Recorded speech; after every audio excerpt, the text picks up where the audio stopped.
Hello, Internet, and welcome to Survivors Complex. We are here for our 53rd episode of this ongoing D&D extravaganza, and we have a Sarah back, which everyone is very, very, very, very happy about. So she gets to hang out, and we get to see, what she can do with her toad form for the most part in this game. I might have to duck out a little bit at the break, but we're excited that she gets to be here and play with us. Let's see. We had our giveaway for our Mordenkainen's Tome of Foes giveaway extravaganza that we've been doing for what feels like forever now. And congratulations to our winners. Your prizes are en route as much as they can be until the book is actually released. And you should be getting those soon. But thank you all for entering, and thank you everyone else out there that entered and didn't win. Thank you for your support, and we should be doing more giveaways in the future, so there will be plenty of other opportunities for you to win. So keep an eye out for those. I don't have any other giveaway stuff to announce, so I feel like I have almost nothing to say. We had our latest episode of Wild Space on Monday, and you can check that out. Those should be going up fairly soon over this weekend on YouTube. And we will have hopefully Apocrypha on this coming Monday, and then Tidefall on Thursday. So you get to end your long weekend with some awesome Apocalypse World gaming, and then your short week capped off with some more D&D fun. I don't think there's anything else that we need to announce right now. So let's go ahead and get into the game. I'm going to do a short little recap here, and then we're going to get started. So last session, your crew made their way to out of the mires and into the city of Lions, where Lion's Den, where you sought to gather the components needed to craft these cold iron weapons, which you have been trying to use to usurp or overthrow the Fey nobility in the Twilight Realms. You, one way or another, made your way inside the mines, subverting the guards for the most part, and upon entering the mines, encountered strange creatures, were nearly killed by moss monsters, and eventually claimed your bounty and escaped the clutches of a terrible monstrosity lurking within, leaving it to its own devices and escaping the mines. And that is where we are going to pick up our session here today, with your crew having loaded up everything within the portable hull provided to you by Star's Father Ice, reconvening back at your wagon. Most of you no worse for wear, but some of you a little bit bloodied and beaten along the way. And that's where we'll go ahead and we'll pick up here as you guys are discussing. Is our hostage conscious? Dude, we left at the cart. I'm gonna say not yet, but as far as you can tell, he's probably beginning to rouse. He'll probably be recovered in a little bit. We have to deal with that. Probably. I mean, I guess we just let him go once we get out. Just leave him somewhere near the city so he can at least get home. Oh yeah, just went like down the road. Yeah, fair. Sounds reasonable. To get the cart back out, are we going? Star, are you going to be able to disguise the cart again, or do we need to figure out another way out of here? I should be able to disguise this again, yes. We'll Have to avoid as much attention as possible, though. Yeah, we can't get in another fight right now. I think Ice chimes in and says, I could try to cause some sort of distraction to get the cart out. But I'm also thinking that the guards should not be let loose just yet. We'll, as soon as we're out of shot of the city, will be the safest time to release him. If you all keep an eye on him in the back so he doesn't make a noise. Yeah, I could keep an eye on him. I'll drive the cart and keep the illusion up. I should be able to manage the two things at once. All right. I'll leave you to that. I'll create the distraction that I can on the other side of the city, and hopefully that'll draw the guards' attention. Just don't go too far away. Meet me back where we camped last night, and we can gather there. Oh, here. Actually, who did he have the portable hole? One of you had the portable hole. You do. Okay, so you hold on to that. Never mind. I was about to have him give it to you. I realize he probably doesn't have it. So you have that. Well, actually, Gil has it. I gave it to right. him to hang on to. Yeah. And Gil's gone. Finally got what he wanted. A bunch of rocks. Yes. Power. Yeah, so you have that, you cast the illusion on the cart again on the cart again, not the cardigan, to disguise it like the same way that it looked before. You're muted. I am, yes. Same way as before, as make sure it covers everyone and everything. Same sort of things inside. Okay. So you once again make the cart look like it's actually, wait, addendum to that. Okay. Go ahead. Mate, instead of weapons and armor, I want the insides to look like scrap that I'm taking out of the city. So broken weapons, damaged armor, things that if we take off can be melted down elsewhere that might be of other use. It was going to be my suggestion that we probably don't leave with a cart full of the same stuff we came in with. I'm glad you had that thought. They'd probably be like, well, did you do anything? Obviously not a very good salesman, are you? My boss got drunk, I can't find him. Yeah. I quit. So you load up the cart with the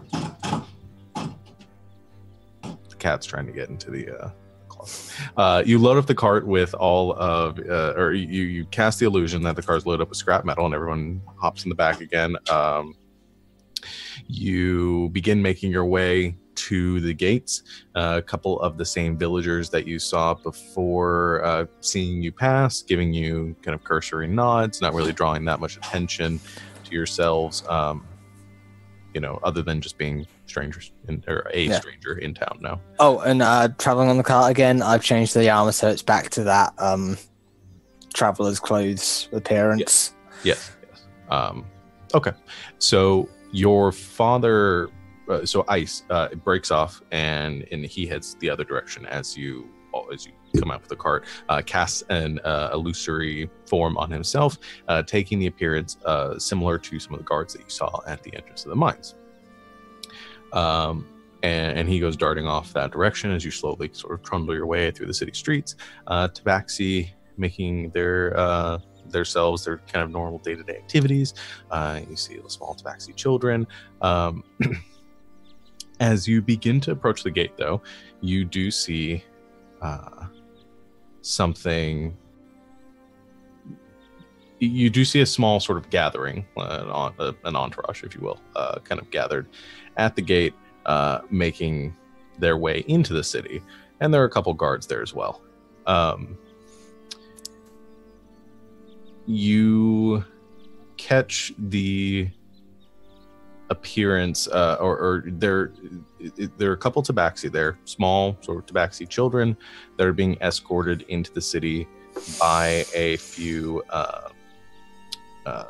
elven figures.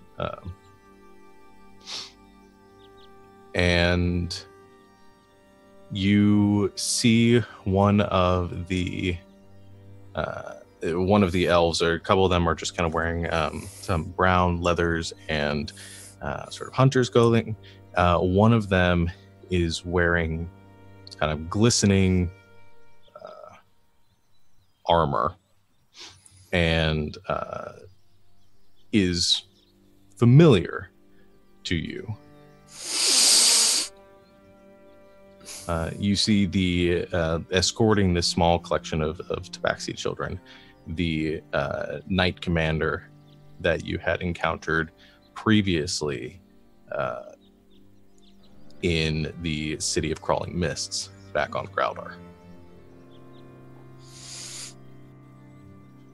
Oh, I can't cast another spell. Okay, let's do this then.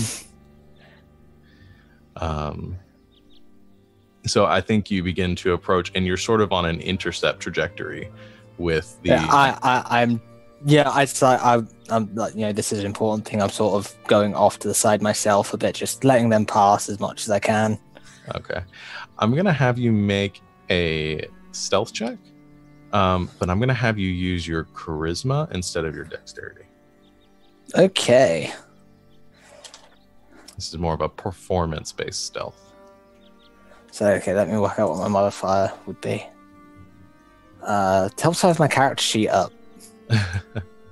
I'm prepared, guys. So, 4, 8, plus, that's plus 9.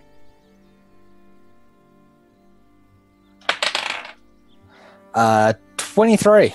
23. Okay, so you sort of bring your cart off to the side. It goes trundling kind of off the path as this small entourage makes their way through. Like I said, it's the one knight wearing the armor. He's currently on horseback, sort of a glistening white or a gleaming white horse, with the few other fae or elves that are with him, escorting him.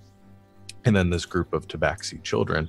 And as he approached, there's another kind of group of the tabaxi guards that are also approaching at the same time, basically right where your cart is sitting. But you pull yourself on the side and sort of begin to, make it look like you're doing something, that you're maybe taking account of some ledgers or something else to give the appearance that you are kind of a nondescript here in this situation. Yeah. And he approaches, and you see the tabaxi guards give a salute towards this man. And they say, "Commander Elgren, it's a pleasure to see you here again." And the man, who, again, you recognize as Octath Relgren, the Knight of Celestial Spire and Protector of the Breach.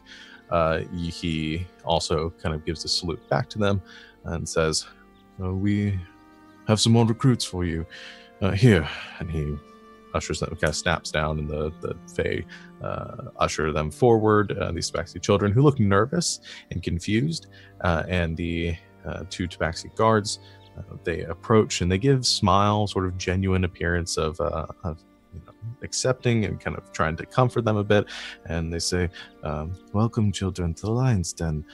This is your new home.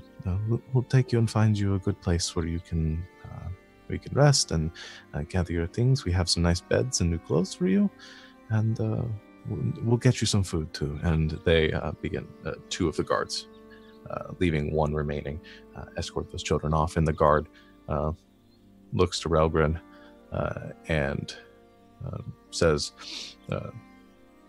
"How fares everything to the east? We heard there were some skirmishes along the border."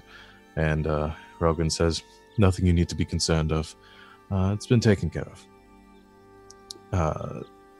The tabaxi guard nods, sort of understanding not to press any further. He gives a salute back to Relgren, and Relgren says, "You're dismissed."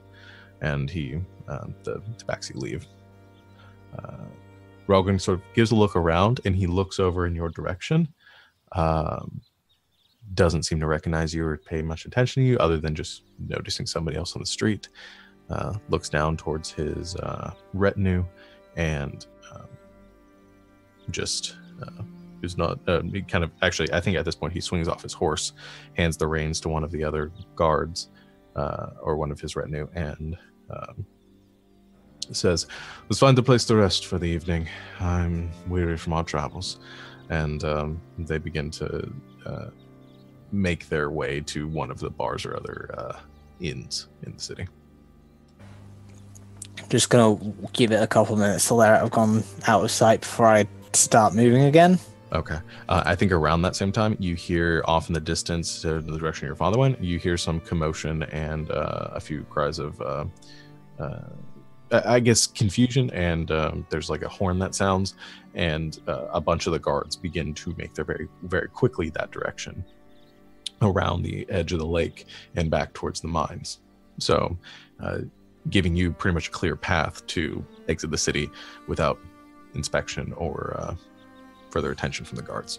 Yep, just head out, friendly nods to anyone who's watching. Okay. So you exit the city, you make your way along that narrow switchback path and back towards the cliff sides where... And as before we get to the cliff sides, as we're out of sight of the city, that's where I just stop, just say to everyone else, just go into the woods a couple of minutes and just drop our friend off. Is he still asleep? Oh.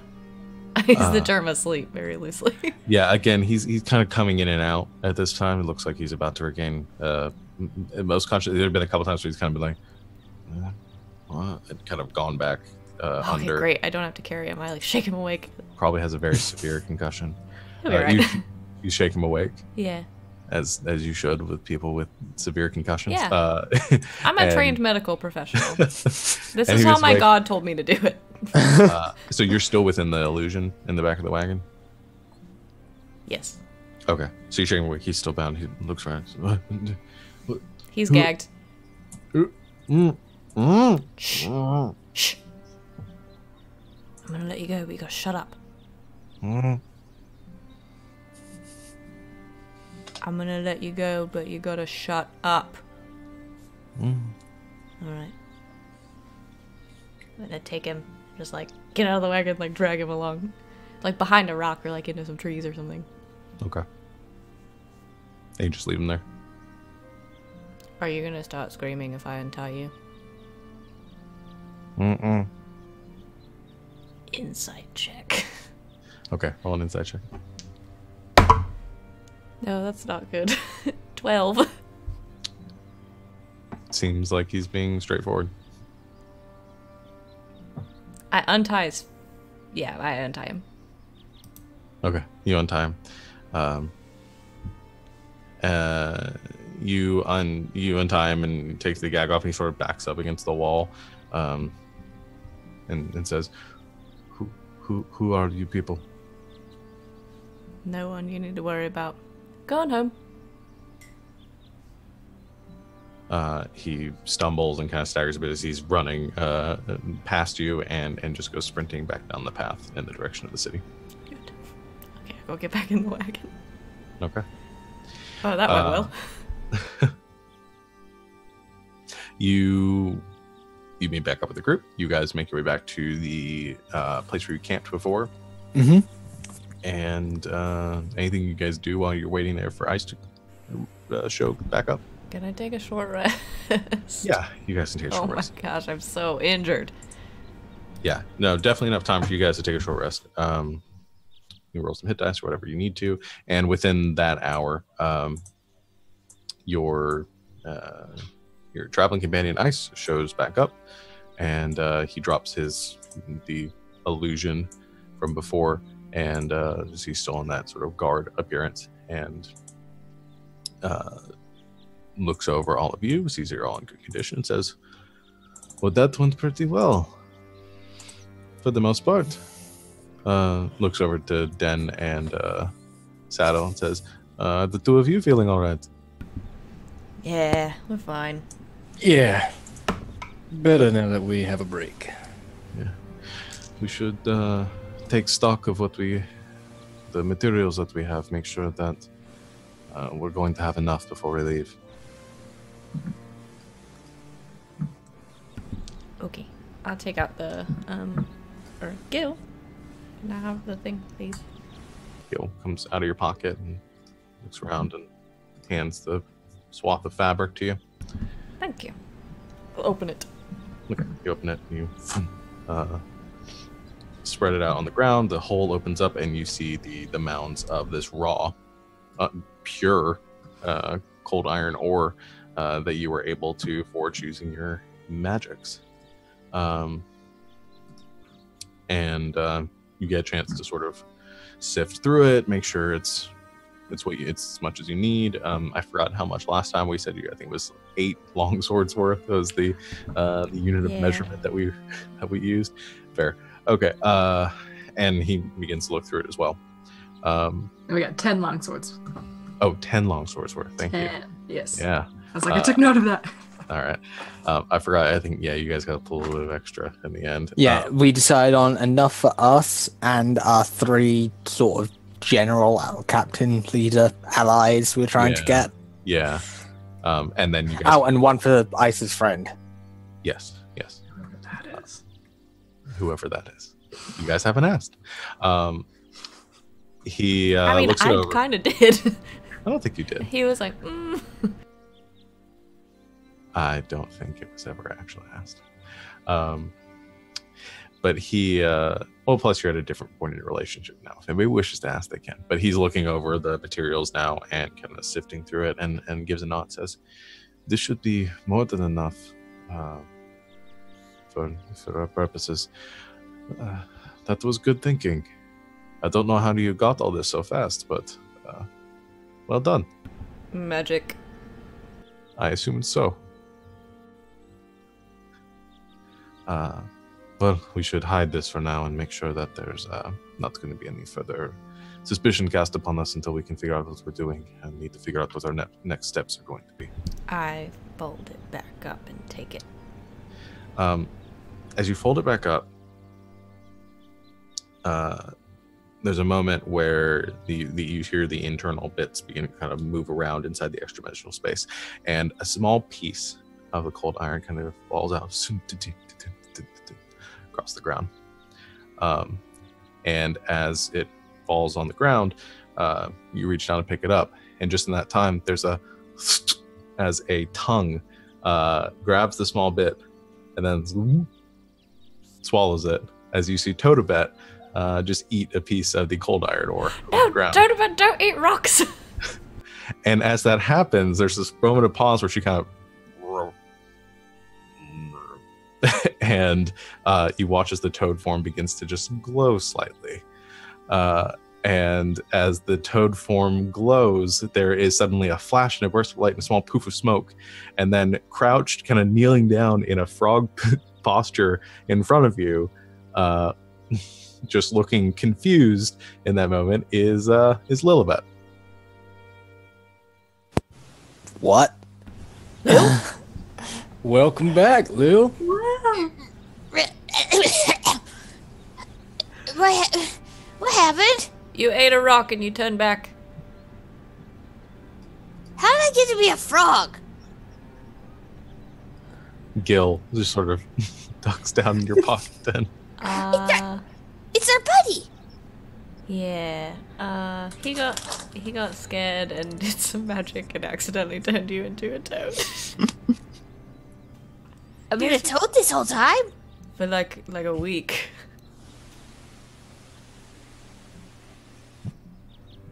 I'm confused.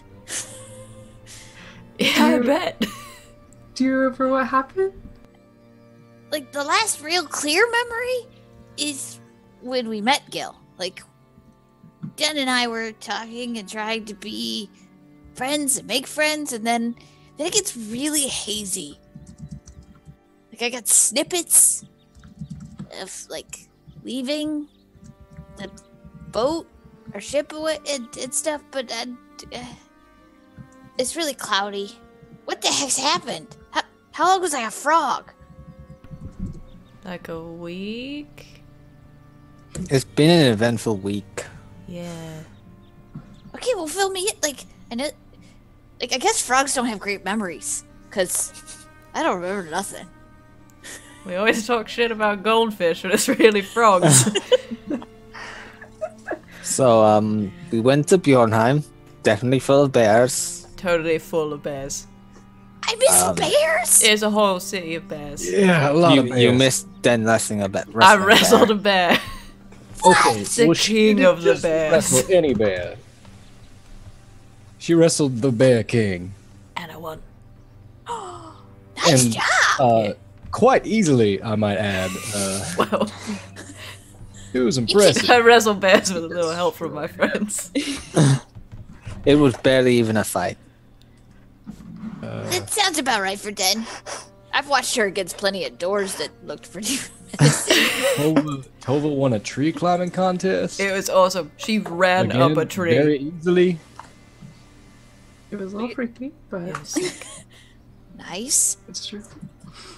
And Freeman was there. Freeman was there. We found Freeman. He won an eating contest. Yeah. What did he eat? So many honey buns. But he won. Well, where's Freeman now? Did he stay in Bjornheim? Yes. Yes. Okay. I was like, where did we leave him? Yeah, he stayed in Bjornheim. Yeah, he's still there. Okay. Helping out. What else happened? We I met. got possessed. That happened. I mean, you're still By what? possessed. Oh yeah, you are still. Oh yeah, like Sadow's I'm possessed. Let's not worry about that I'm right now. currently It's to be. possessed. It's a nice ghost. She's nice though. Okay. Thanks. Okay, that sounds tricky. How do we know when you're you and when you're not you? Oh no, I'm always me. She's she hasn't like fully possessed me. Just sort of. She's along for the ride. Anyway. She's helping us out. Anyway, That's not important. Dad, I kind of feel like this is your and my thing. Like, we maybe shouldn't need to deal with this. Nah, it's fine. We'll talk about it later. Okay. Are you guys just joking? Like, did I hit my head? You did not hit your head. This is all. This is accurate. This is not one big goof. Okay, well, Sometimes I wish it was. might be a goof, but I mean, I know our Um, lives are kind of crazy, but you know. yeah, that happened. We just escaped from a cave with a bunch of monsters in it. Good job. But that explains the bruising. and One of stuff. them thinks that Tova is its mum. A monster thinks you're its mom. Maybe. I mean, I'm hoping that it sees its real mother and It imprinted on you, didn't it? it might have. Oh. That's okay. It'd be unfortunate, but Can we make it a nice monster? Or did we leave it?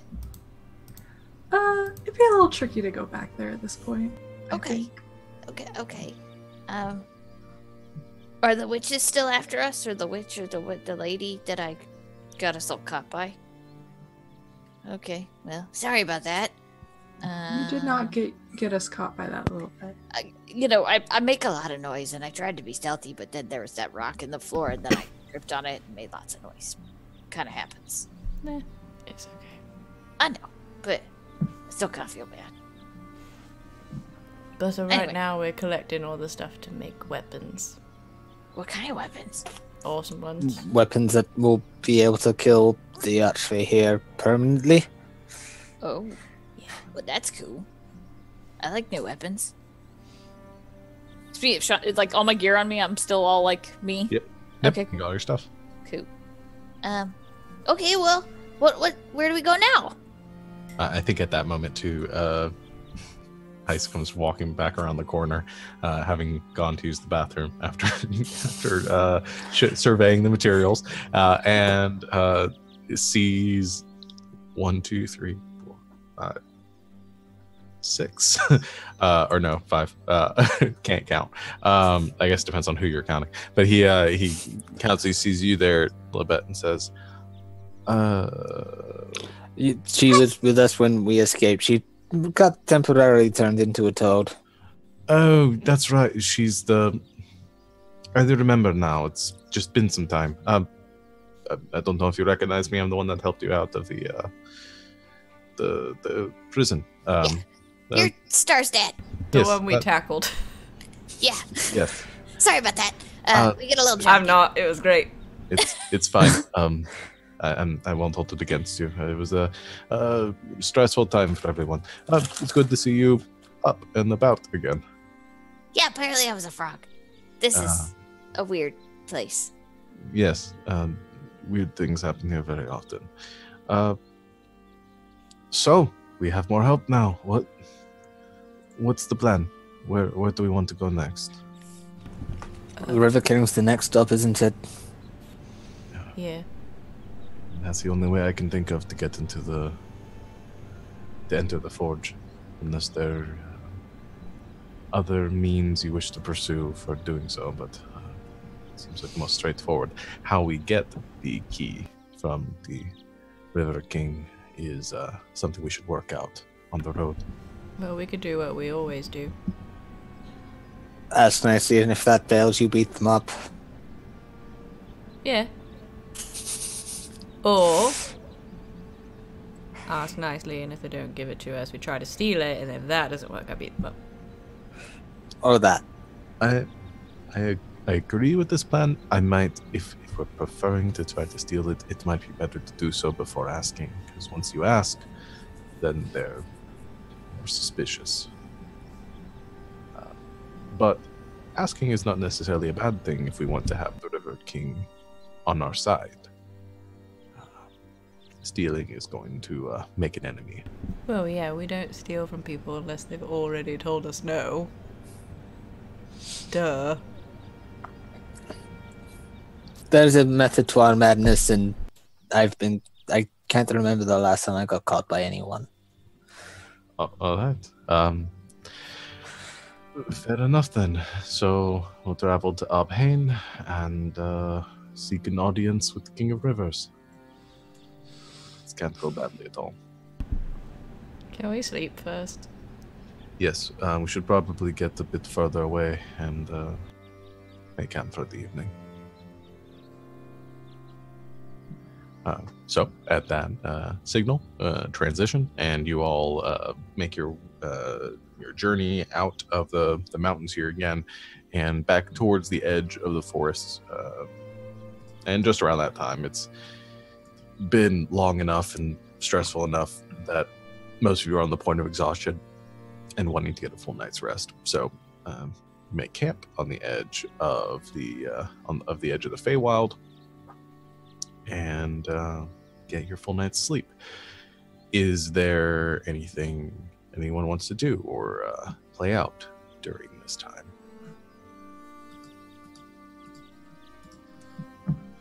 Yeah, I want to talk to Dad. All right.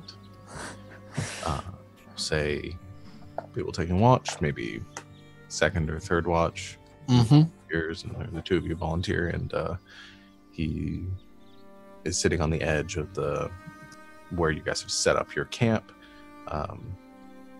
still sort of carving a new figure this time, as he gave the other one to the child at the lion's den, and you go and sit down next to you, and he looks up at you. So, you say you have a friend who's going to help us with our little coup? Yes. I say friend only in that he has been useful to me and has not betrayed me as of yet, so I'm hoping that friendship will hold.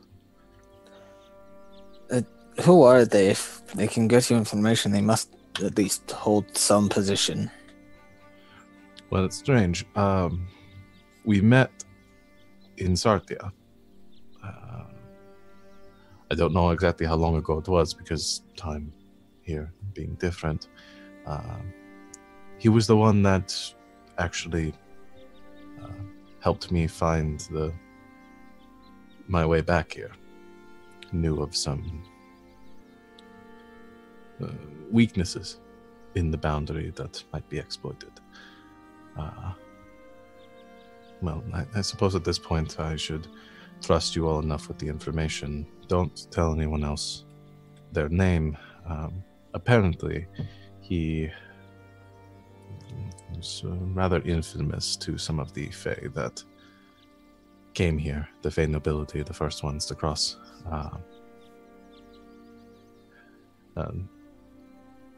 He's Elven himself. Name is Rishgar Aldrich.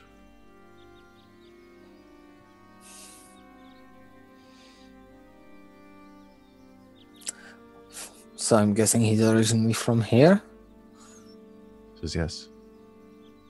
Go ahead and have start making an intelligence check for me. That is a 15. I think that's enough. You recognize that name. I don't know if you actually remember that name and who that is. I don't know. Don't remember.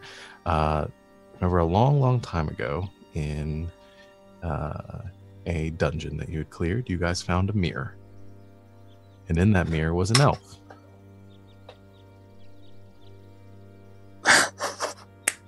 A thief that had mysteriously disappeared upon your exiting that dungeon.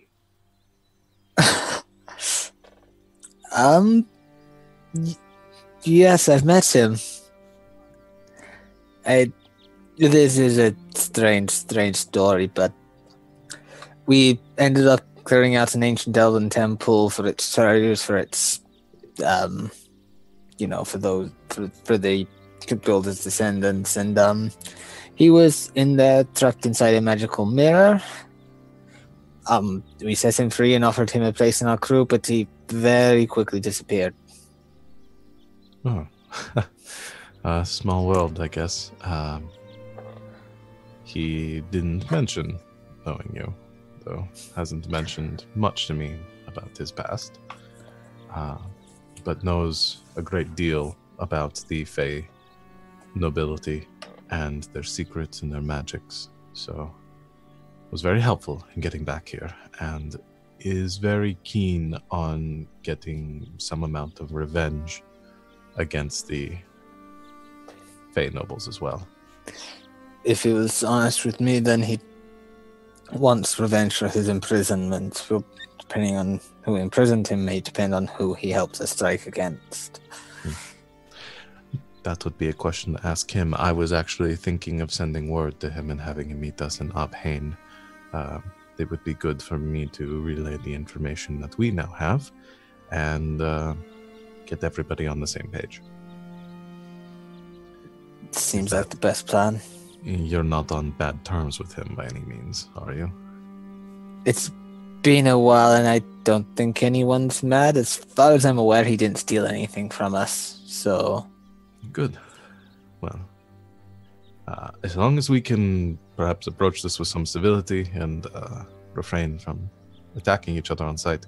He has been a powerful ally, and again was instrumental in freeing you and your friends. So we'll speak. I'll send him a message and have him meet us there. It should only be a couple days for us to arrive in Abhain. We'll begin traveling first thing. Is there anything else? No, that was it. I was just curious is all.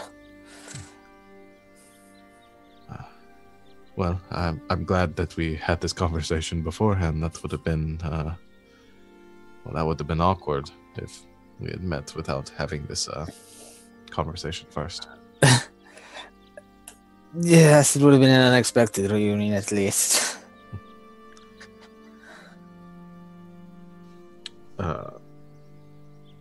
So, if there's nothing else that you wish to discuss with him, and then... no, I'm done. Okay. Lil, is there something you want? Just before I go to sleep or on one of my watches, I want to cast, I want to bring Gully out. Okay, yeah, you So can... then I get the spell slot back in the morning. Yes, you bring Gully back, who has been locked within his astral dog kennel for a little while now, and comes out and licks the side of your face and is very happy to see you defrogified. Yeah. Okay, so you all rest for the evening. What constitutes evening for your group? Waking the following day and making your journey northward. Let's see. I'll move over to the map so you guys can get an idea where you're going. So you guys are just outside of Lion's Den, to the southern edges of the Starlight Mountains, kind of strafing the boundaries between the Starlight Mountains and the Feywilds. You're heading northeast. I assume not going straight back through the Echo Mires, but sort of circumventing that and making your way up north towards Abahane, the closest city actually to Cather Solas. All right, so we'll sort of speed through the travel. There's not really much, unless there's anything else you guys wanted to prepare during those few days of travel. Occasionally you'll pass a small group of elves or other folk that are traveling along these roads. It's few and far between that you find anyone traveling these roads here, and for the most part, they avoid you as much as you try to avoid them.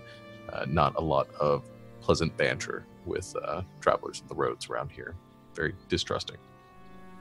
Yes, Deb. As we travel, I'm trying to get Gil to play more word games with me. Like when I was trying to guess his name. I'm trying to get him to do it again and see if I can get better at them. All right. You're just doing this to be able to maybe come up with some sort of better sort of conversation method? Yeah, or like I feel like maybe I could understand him a little bit better. I mean, it would help if I was smarter, but no, yeah, I think I'm trying to like play word games to get like a sense of how he communicates. I would consider this language very much like insight based. I don't know if intelligence would necessarily play as much into it. So I think you're pretty proficient at figuring out a way to speak. So yeah, I think you do that. The travel to Abahane is going to take you about 3 days to get there. So it's not a long amount of time, but I think it's enough time that and again, I say days, is 3 sleeps. There, no passage of time really. I realize that the more we talk about this, how hard it is to really measure these sorts of things. But I'd say just make an insight check, and this will sort of just determine how successful you are over these next few days. 19.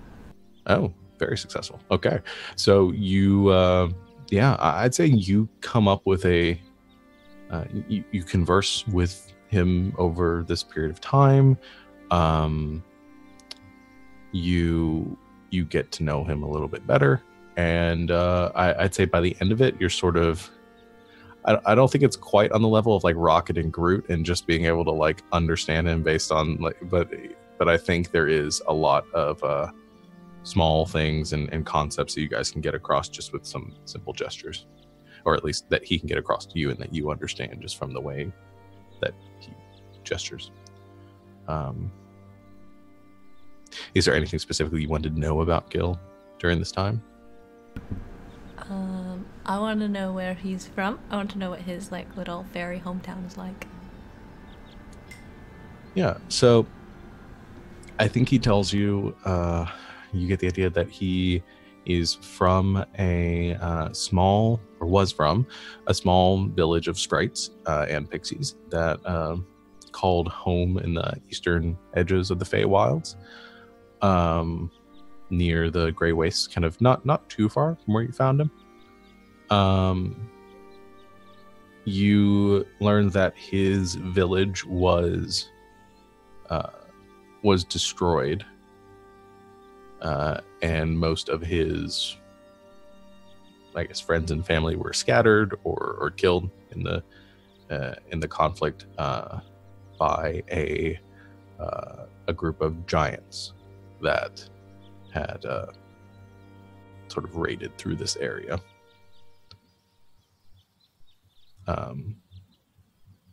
And so since then has just been sort of a wanderer. Well, you can stay with us if you want. I mean, this is probably something that's came across over the course of a few days, and I think he seems very, very comfortable with you, if he wasn't already before. Yay. Okay.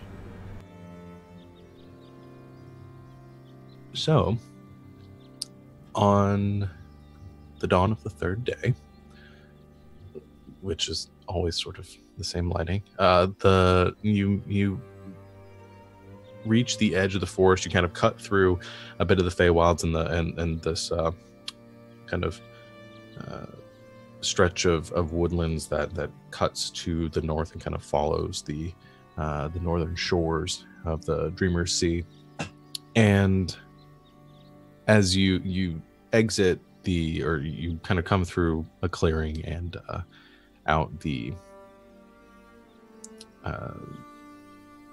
disruption or the blockage of the trees in front of you, and you see a river that cuts out from Dreamer's Sea and toward kind of forms a large kind of snake-like chain of lakes to the north and west of you, and resting kind of on the edge of Dreamer's Sea and where this large river is jutting out from, you see a city, and it is gleaming in the purple haze and the purple light above you. There are actually a number of kind of fingers of the river that kind of fracture and jut out into the bay here. And you notice as you're at this elevation looking down on the city, the water itself sort of has a silver glint to it, this tint, and it gives off this shimmering ripple throughout it. The city itself is fairly simple. From this distance, you see wooden homes, cabins, and some stone buildings towards the center. There isn't a large wall that surrounds it. It's a fairly dense and wide city. Kind of has a, I'd say, the architecture sort of. I'm trying to give good, like London, I guess to say, very dense, kind of two-story thin buildings. Very much all sort of packed together on the edge of this water source. You see small like boats coming out into the rivers, or making their way up and down the rivers, and you see this large kind of fishing community. And it's like I said, busy and enterprising, and but otherwise fairly simple. However, at the center of Ophane, you see a sort of monstrous construct, this palace that sits at the center of the city, as gaudy as it is awe-inspiring. There is a patchwork collection of different architectures and building styles and ages of towers and buildings all sort of smashed together to form this one palace. It looks like it was the Frankenstein amalgamation of a dozen different castles and palaces that have all been sort of smushed together at the center of this city here. And it's gold and glistening and beautiful and gaudy and most adjectives you could think of to describe these various styles of architecture.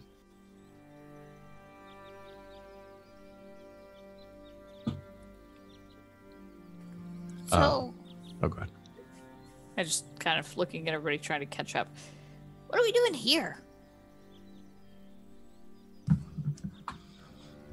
Well, As far as we understand it, the Lord of Rivers has some sort of key that will unlock the forge, so that we could actually use this ore that we collected and forge into weapons. Does he know we're coming for the key? Nope.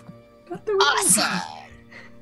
So, our normal plan, huh? Ask nicely, steal it, or beat them up. Oh, I'm itching for a fight. Who wants to do the asking nicely? I mean, Speaking, do I have my beard? Yeah. Oh, okay, cool. Yay. I mean, I can, everybody loves me because I'm so tiny, but, I don't know. True. You guys have been interacting with people here longer. Are they, different? Are they normal? Or, I guess normal's a weird term. Look at me. We met a guy who had a mouthful of teeth for a face, so... No, that was the guy in the... were you there for that? I was I don't there. remember. Yeah, he was She was there for him because it was the creatures in his cart that scared. Never We mind. also went through a city full of bears, so it's really what you consider normal, I guess. I mean, yeah, that's, normal's a relative term, I think, but, I just think we should decide how we're gonna play this, Yeah. do we have any insight on this guy? Is he a nice guy? Is he a tyrant? Is he a... Apparently, he's whatever he decides to be that day. Oh, that's helpful. Yeah, I get the distinct impression that he's sort of all over the place. So we just walk in Baldur's Brass and see how this goes. Sure. Let's own the place. Yeah, alright. And I think Ice, who's with you, agreeing with this. Which, by the way, Star, have you told anybody about the plan to meet up with? Have you told anybody about Rishkar Aldrich or your plan to meet up with him in the city? Yeah, I think I should bring everyone up to speed on that. Are you doing that right now, or is this something you've done before? Do you need a flashback to the moment where you told everyone? Yeah, let's flashback to just before we arrive at the city, and it's I should probably inform you all. Me and Ice have spoken, and we're meeting his friend in the city. Okay. And so you remember back when we got the mirror, there was a guy inside it. Yeah, I remember that guy. We let him out and he ghosted us. Yeah, we're probably seeing him within the next day or two. I'm sorry. What? So, Rishkar is Ice's friend and contact who has been helping him out.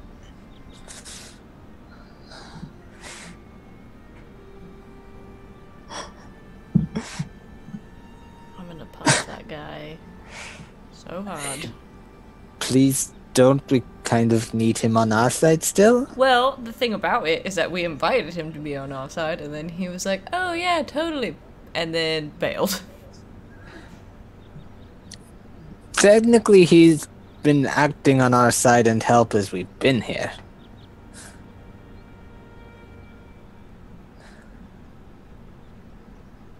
I'm gonna punch him. Okay, I know this is inevitable, so please wait until he insults you first.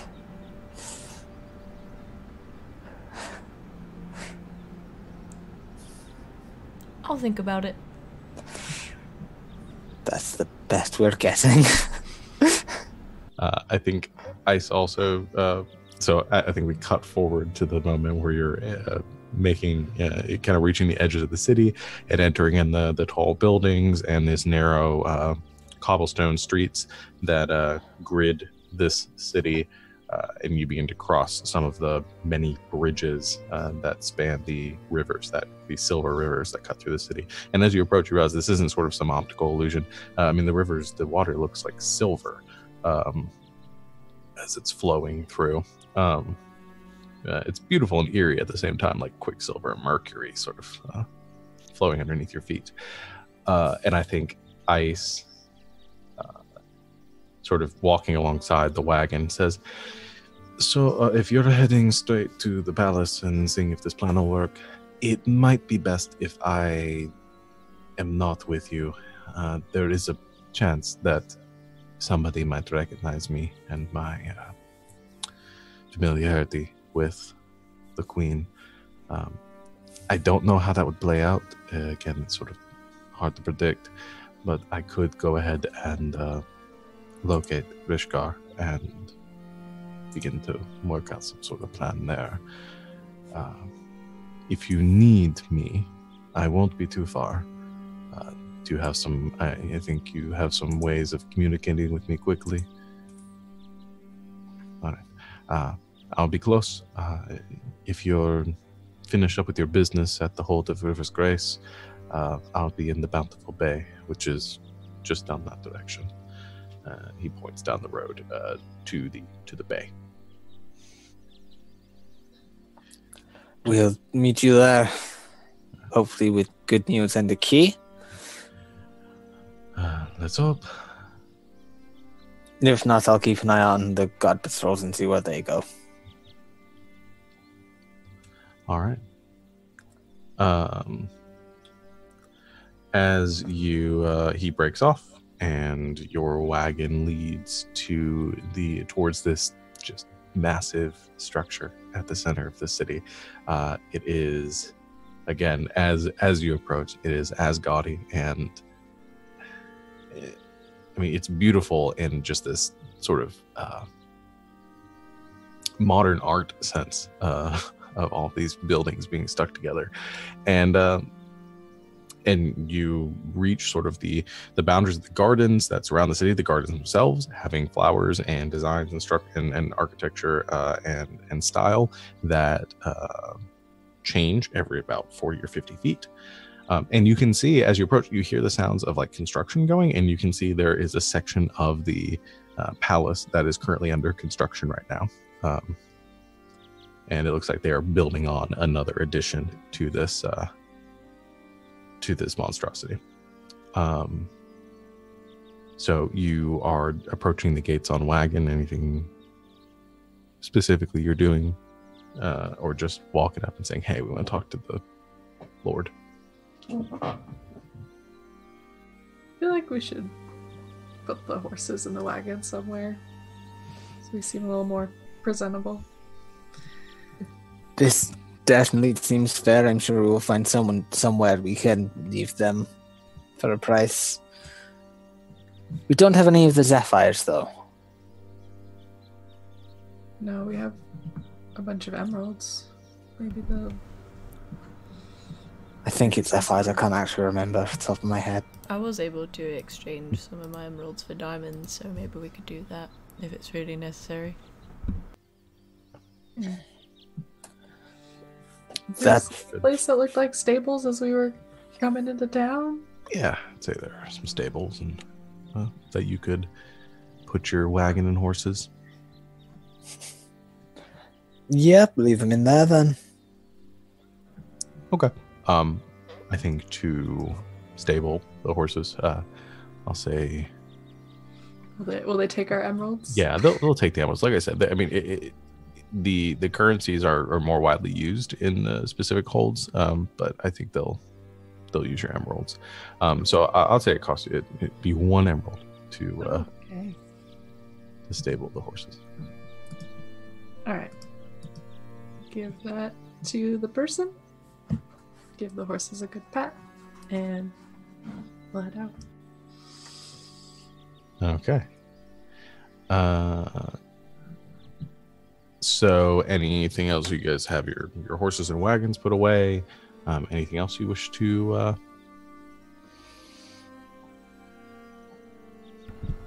Anything else you wish to do? So, this guy's like, what is he? Okay, first of all, King of Rivers, Lord of the Rivers. It is the River King. King of the River Dance. Official title. I think where I was going. Ice would have told you he's referred to. It is Ulorian, the River King, also referred to as His Rippling Majesty. Right. I just wanted to nail that down. Do we know, like, anything about this guy, you guys, other than that? He's temperamental. He may not help depending on how he feels. This place looks like a lot of fun. Anyway, we should just go in and see what's happening.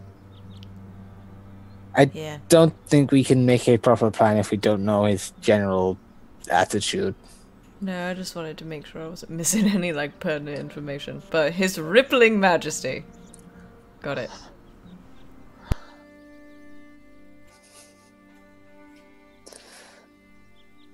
So, I think we get the cut of you guys approaching the front gates of this palace. All of you, your strange travelers in your strange dress, compared to the people here.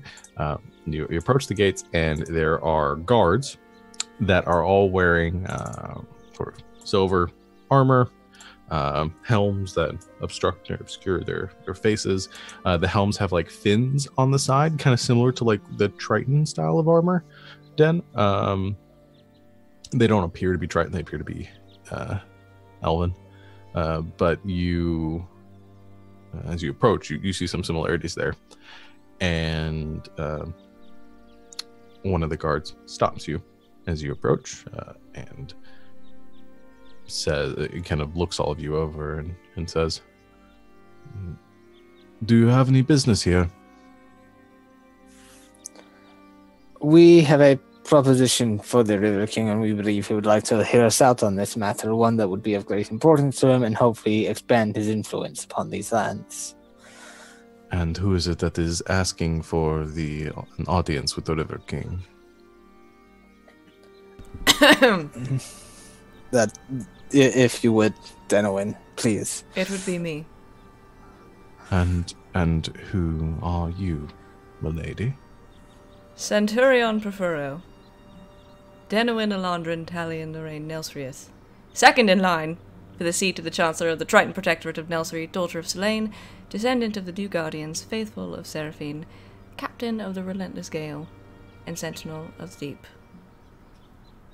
An envoy from Triton cities of another plane, if you will. Make a persuasion check with advantage. Wow, that's so many words.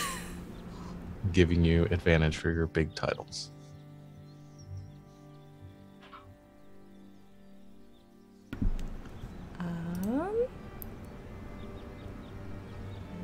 18? 18. That's pretty good. So I think the guard balks at that a bit and says, "You're going to have to write that down, I'm afraid." And he takes I'd say takes a clipboard or something and holds it in front of you, and kind of gets like writes down, takes like the full message from you and like the title, and says, "All right, one moment," and heads back towards the into the palace. And you wait for a while, and some time passes, and eventually the guard returns with somebody else with him. You see a very large, sort of bulbous, fish-like person that is following behind him. Has green skin, gills around off to the side. The same sort of like the same sort of Triton fin structure for ears. Has spines on the back of his head. Again, kind of big, blubbering, kind of three-pronged claws for hands.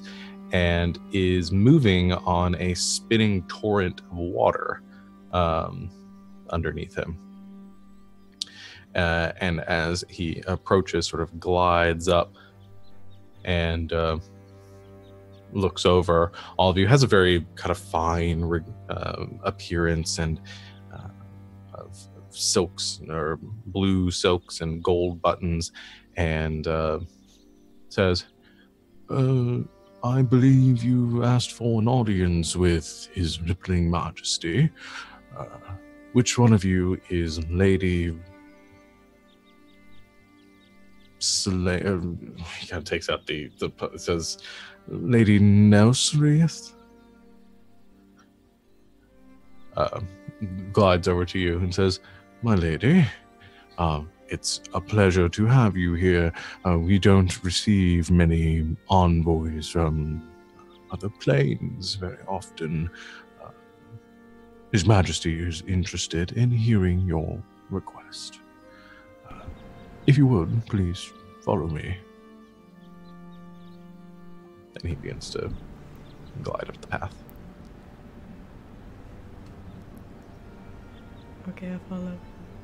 I try to, like, while I'm walking and like hyping myself up for this, I try to like channel my older sister, who's like very noble and good at this. Okay. It probably doesn't work, but I come in directly behind her and just like act like I've seen every other like personal guard act, and like I'm Den's like banner woman. Sure. I'm walking just behind the both of them, sort of looking like that self-important speaker stereotype. I've got the position, but while I'm doing that, I'm also looking around to take notes of where the guards are standing, any patrols I see, potential routes of ingress, etc., etc. Sure. Make an ongoing sort of investigation check for me. I think would be appropriate. That is a number when I get to my sheet. 17 plus... Oh, wow. 24. 24. Okay. I did not think my investigation was that high. Yeah. No, I think you get a very good idea of the guard patterns and stuff. I'm not going to go into the details of that, but Star knows the patterns and the positions of most of the guards, and probably you spot a couple of weaknesses. I mean, I'll be honest, there are probably a lot of weaknesses to this structure and places where you can get in, and windows that don't even look like they open into rooms. And I mean, there are strange doorways. Winchester House of Cities. Is essentially, yeah, that's what I'm thinking this looks like, except if you had a lot more money to spend on it. So I think you eventually make your way up to the massive doors and the entryway that leads into the palace itself.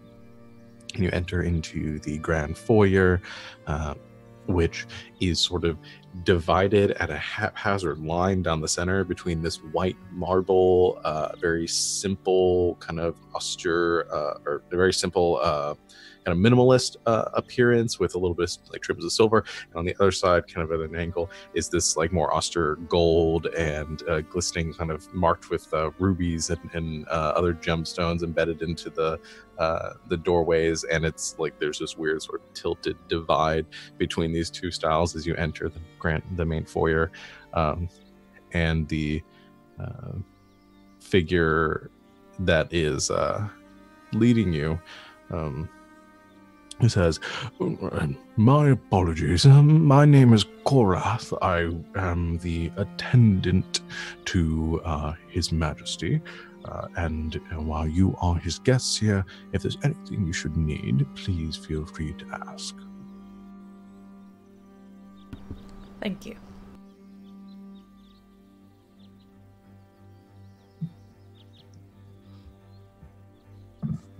As I'm like noticing that it's super fancy in here, I'm gonna like try to like dust myself off and try not to look so scruffy.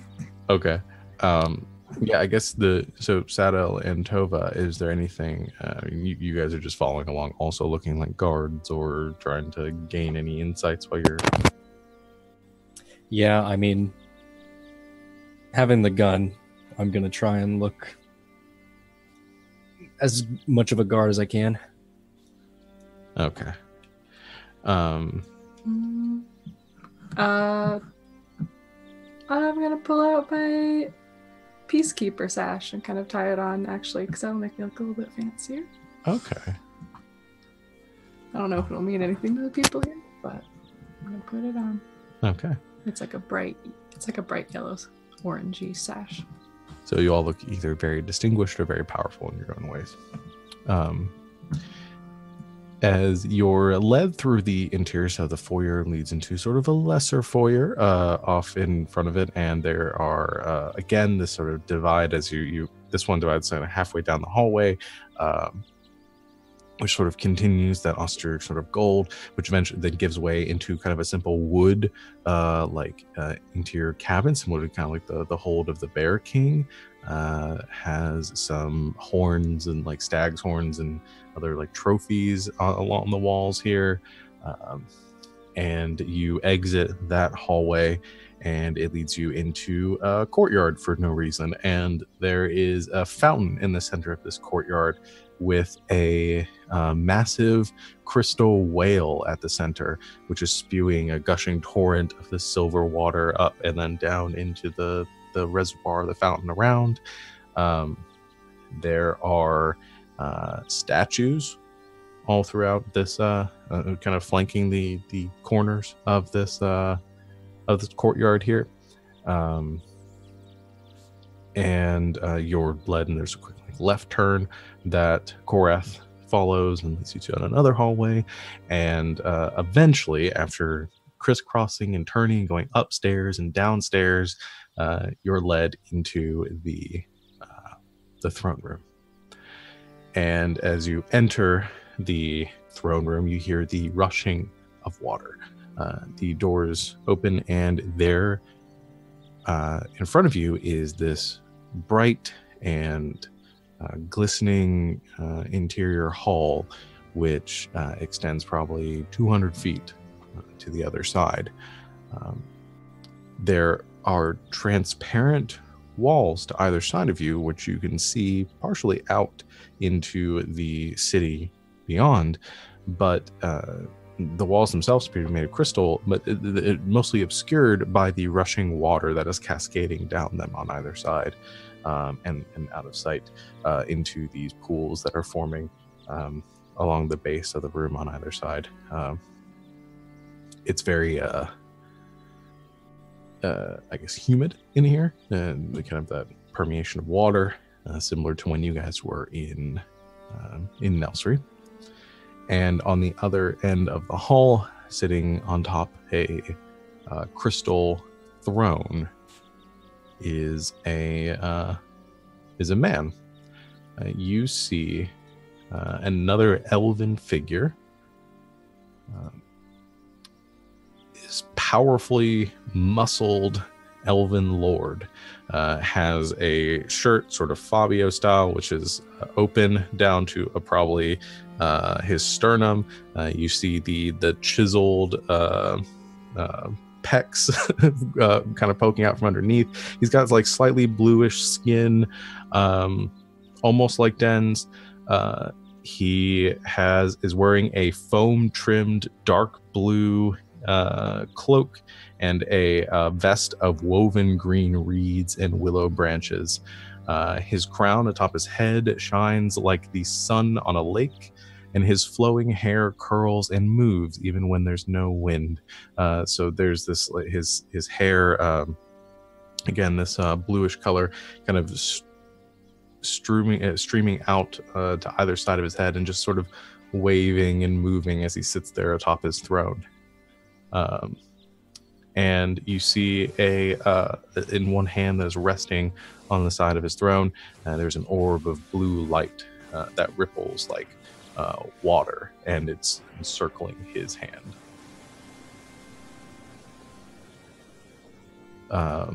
Korath leads you up to this figure, to the king, and gives a deep bow, and just sort of looks back to the rest of you.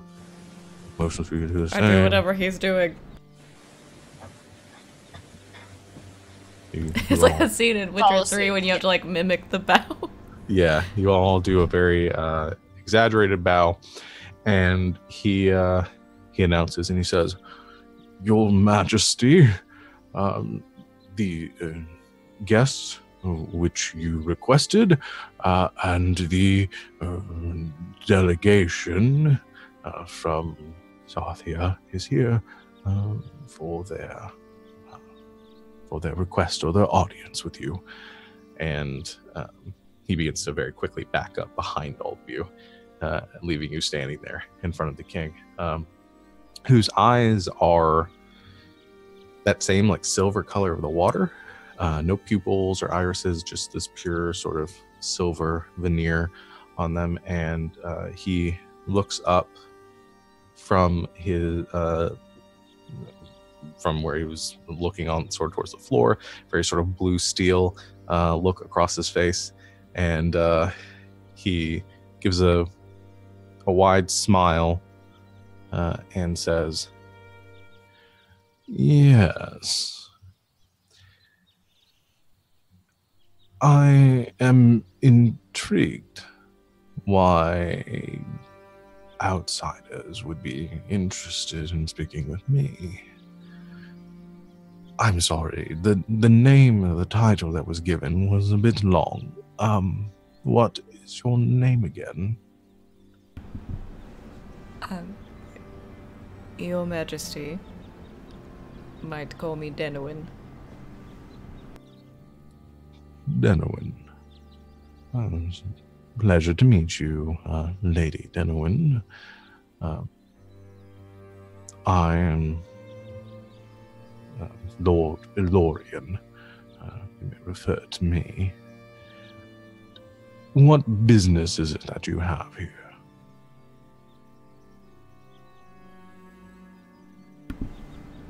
Well, my lord, we come with a very simple request.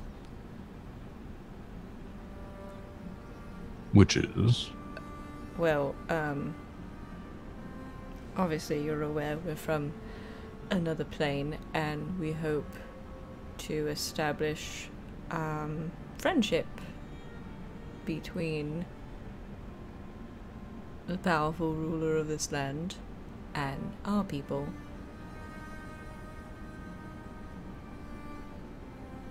You have something we want, and I think if you give it to us, we can make you more powerful.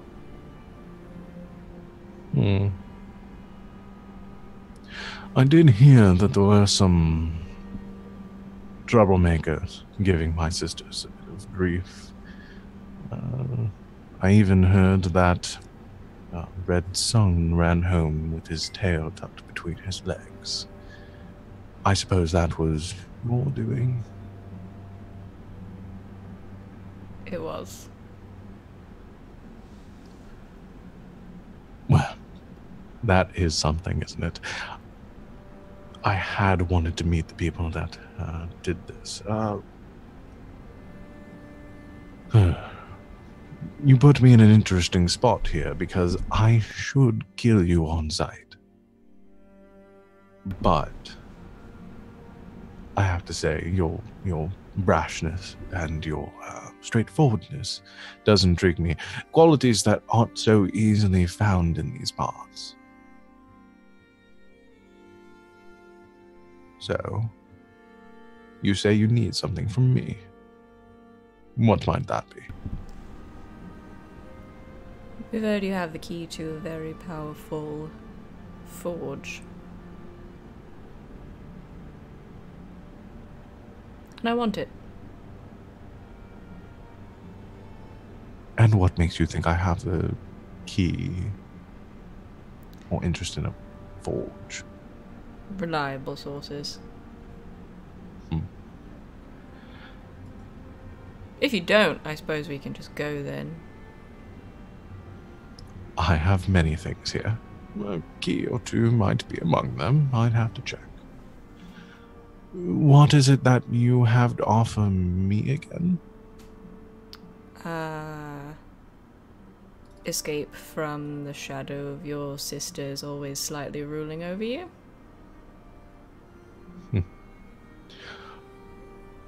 I haven't had much difficulty with them in the past. They've been, well,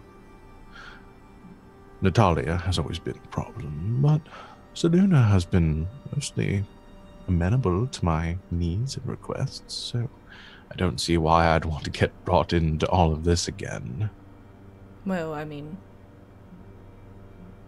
I'm of the opinion that having no problems and being able to do whatever you want without having to ask your sisters is much better than them being amenable and a problem.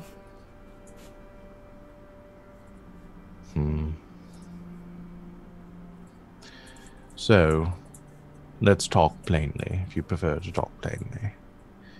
You're seeking my help to overthrow my sisters, and in return, I get to rule? You and your brothers will have a wider reign of rule amongst the areas yourselves, and we'll also provide you a personal weapon for your armory. My brothers.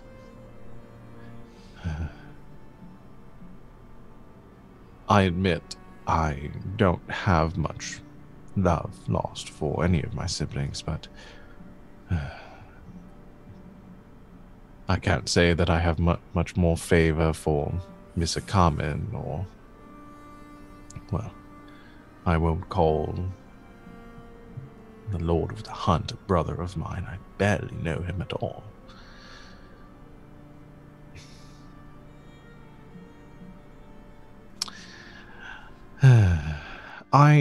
I'm intrigued. I truly am. And I'm very tempted to take you up on your offer, but I feel that such impermanence and wisp-like promises don't really do me any good. I think I need something more substantial than that. Such as? I suppose I hadn't really thought more than that. You're sort of putting me on the spot with all of this. I tell you what, I'll think on it a bit. You can be my guests here within the castle. I'll provide you with anything you need and give me a day to think. And I'll come to my decision.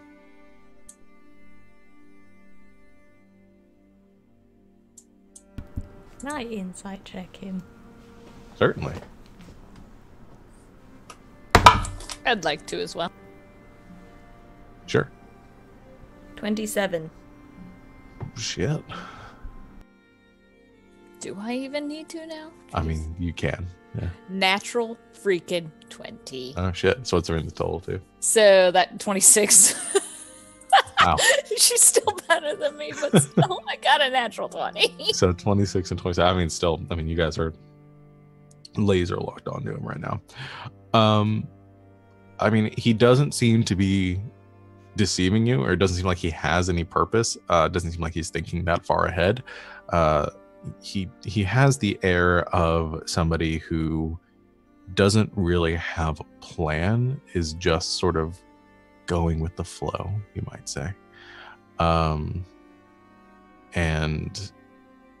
as far as his request to make it, to wait on it or think on it, it doesn't seem like there's any really purpose behind that other than just maybe a power play. So whether you want to go along with that or try to fight that is your call.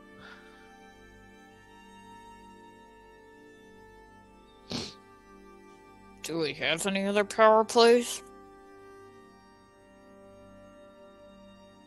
There's no way we convince him that we can get this key or access to the forge any other way, is there? Dang it. Okay. I think that's acceptable. You are the king here. That I am. So, you're welcome to stay here and make use of the city and my palace in any way that you wish. Simply ask that you mind your manners while here, and we'll meet tomorrow. I will send a Korath to fetch you once I've made a decision. Fair enough. Excellent. Well, it's a pleasure to meet you, Denwin, and your entourage as well. Until then, I bid you farewell. A bow, I guess. Not as nicely as the first time. You bow, and Korath leads you out of the room. The doors close behind you, and Korath, with a wide smile, looks over and says, "That was a rather productive meeting, I might say. So I can, if you wish to stay here within the palace, I can have rooms prepared for you, or I can recommend you a tavern or an inn within the city, if you do not wish to stay here, but you won't find better accommodations anywhere." Something tells me turning down the king's invitation to stay here is not in our best interests. Of course, you are free to come and go as you wish. I will tell the guards that you are free to do so.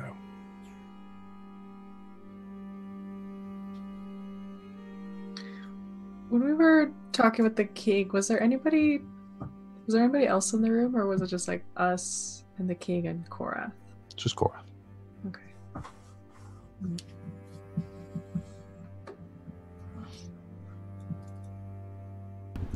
I guess we'll stay here. Yeah. All right.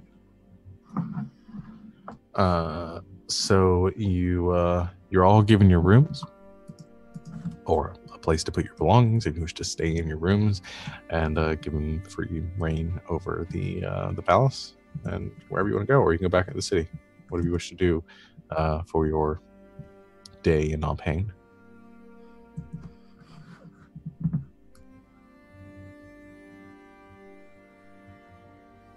Can I? So Lil wants to kind of look around the palace and see if she can get any kind of sense. I mean, aside from the fact that he's ever changing, just kind of get a theme or some sense of idea about this guy. And he may have proclivities that she's trying to read. Okay. Does that make sense? Like she's just trying to get a read on him based on, I don't know, based on the architecture and the architecture and people walking around. See if she can just kind of like get a sense of him. Okay.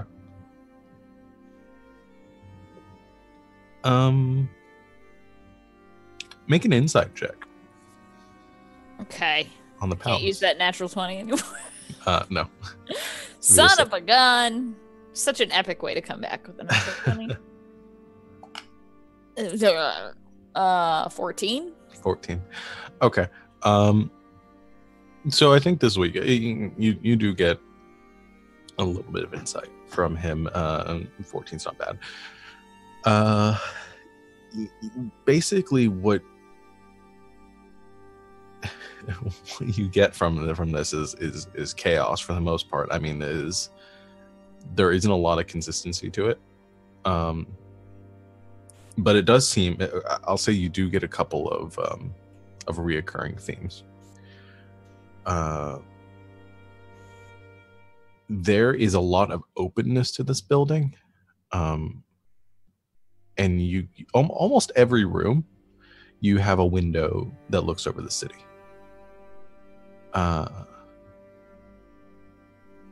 And I'd say that's one thing you notice. And the other thing you notice is that in most castles and I guess other sort of noble estates, there's typically a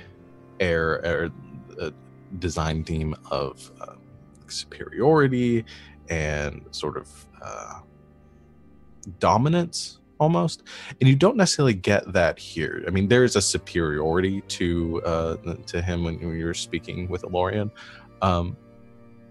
but you don't necessarily get that from the architecture. And almost, I'd say, I think the furthest extent you stretch that is there is something about the architecture and about the castle itself and the way it looks out over the city that seems very protective of the city itself. Like this structure stands to look out, to not to lord over, but to observe and to watch over the surrounding city. So he feels very protective over it, is what I am getting. Yeah. Okay. Okay. So you spend probably the next 8 hours doing that. No, but you spend a little bit of time doing that. When we're led to our rooms, are we led to separate rooms, or are we? I'm guessing we're not all staying in the exact same room together. You're all given your own room. You're not like locked in there, but you're given your own room. There are probably close to like 100 different like guest rooms in this place. So yeah, you all have your own room. Okay. Well, I'm in my room, just going to talk into the bracelet quickly. Well. Okay. While that was semi-productive, are we sure he's A, going to offer us something we can get? And B, should I just try and find it? I felt like it went way better than it could have. No, it's probably going to be something ridiculous, and it's not a bad idea to at least try to figure out where it's kept. Just in case. Do you want to get a message to Ice so he knows what I'm planning on doing tonight? If we need some extra hands in here, they can be ready to come bursting in. Because if I'm seen anywhere near that vault of the instant suspicion, I'll probably have to get it and get out of there. Are we going to meet him and Friendo today? I will stay in my room for now. If the rest of you want to go down yourself, you can, but I will remain under the... I will rest here so I can be ready.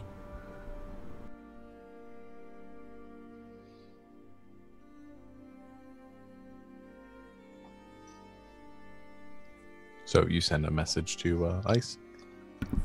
Yeah. Okay. It just is like... He definitely has the key. Star's gonna do some sneaking tonight, but all hands on deck. Okay. I think you get a message back from Ice that says, good enough. I've located my contact. Whenever you wish to meet, we're available. So, you have that. Anybody else do anything around the castle before we get to Star's sneaking?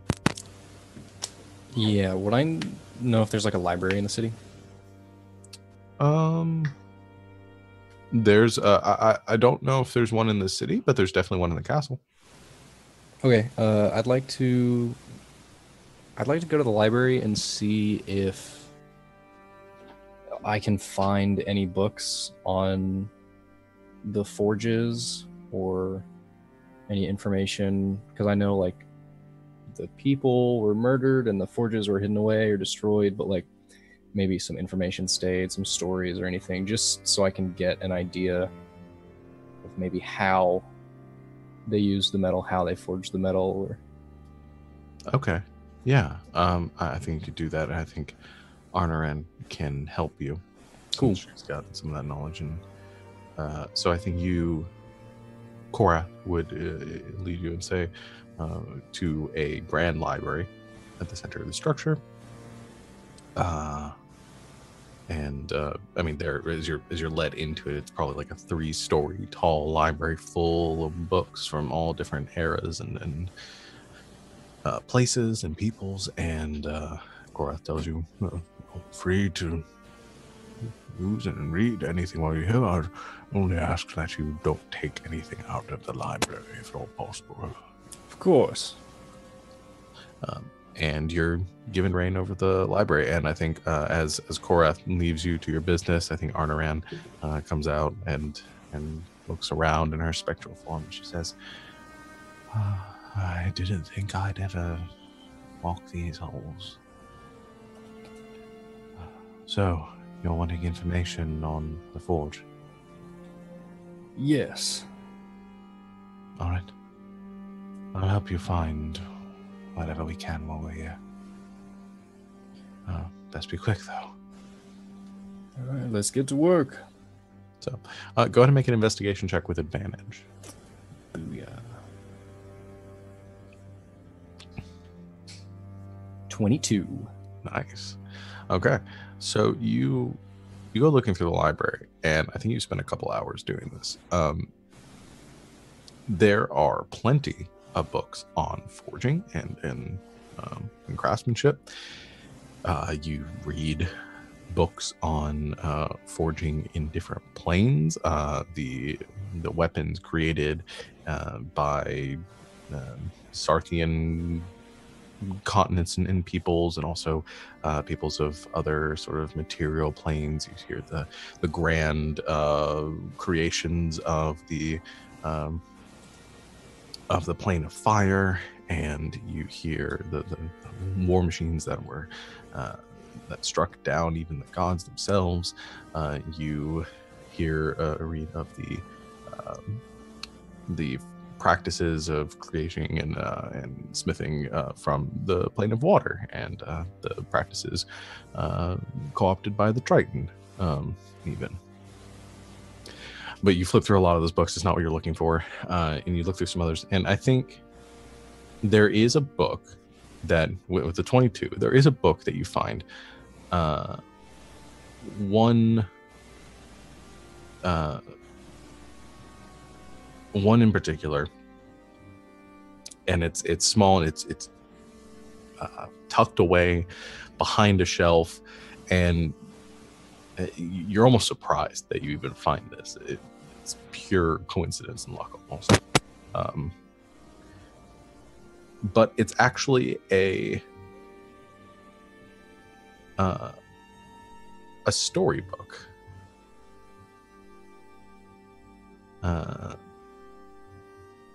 Like of old, like, sort of myths or legends, and it looks heavily read. And the storybook sort of tells a tale of an old craftsman, of an old tinkerer, an elven man who essentially like practiced and eventually became the best at what he made, and made the best armor and the best weaponry, and just not for any reason, not for money or glory or anything, just because he wanted to. And the book itself, the name that is referred to, is Grinlor the Builder. That's the name of the storybook. And essentially tale talks about this alpha who lived in a perilous time, where the gods themselves sought to strike down the mortal races, and how he fled and into a dream world of wonder and magic, and how he used his powers there to help his people, and to craft these weapons, and the story goes on, and eventually it ends with Grinlor getting caught up or drawing the ire of a powerful queen. Isn't named in the book, and she cursed him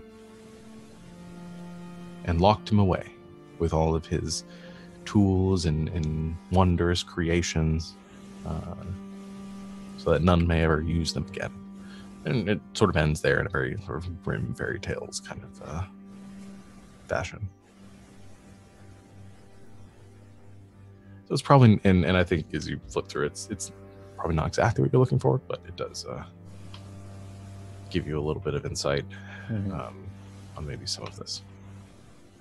All right, cool. Thank you. Yeah. And I think Arnaran, as you're reading over it, she says, well, that was not as productive as I had hoped it might be. I should... Oh, but, every little bit helps. I should be able to, once we reach the forge, it'll come back to me, hopefully, and I'll be of more help. She looks around, she says, are you going to hold on to the book? He did say not to take anything out of the library. I doubt they'd miss a children's fairy tale. Fair enough. I'll slip it into my... very, carefully slip it into the bag of holding. Yeah. There's no one in here with you, so you can Right, just cool. tuck it in the bag.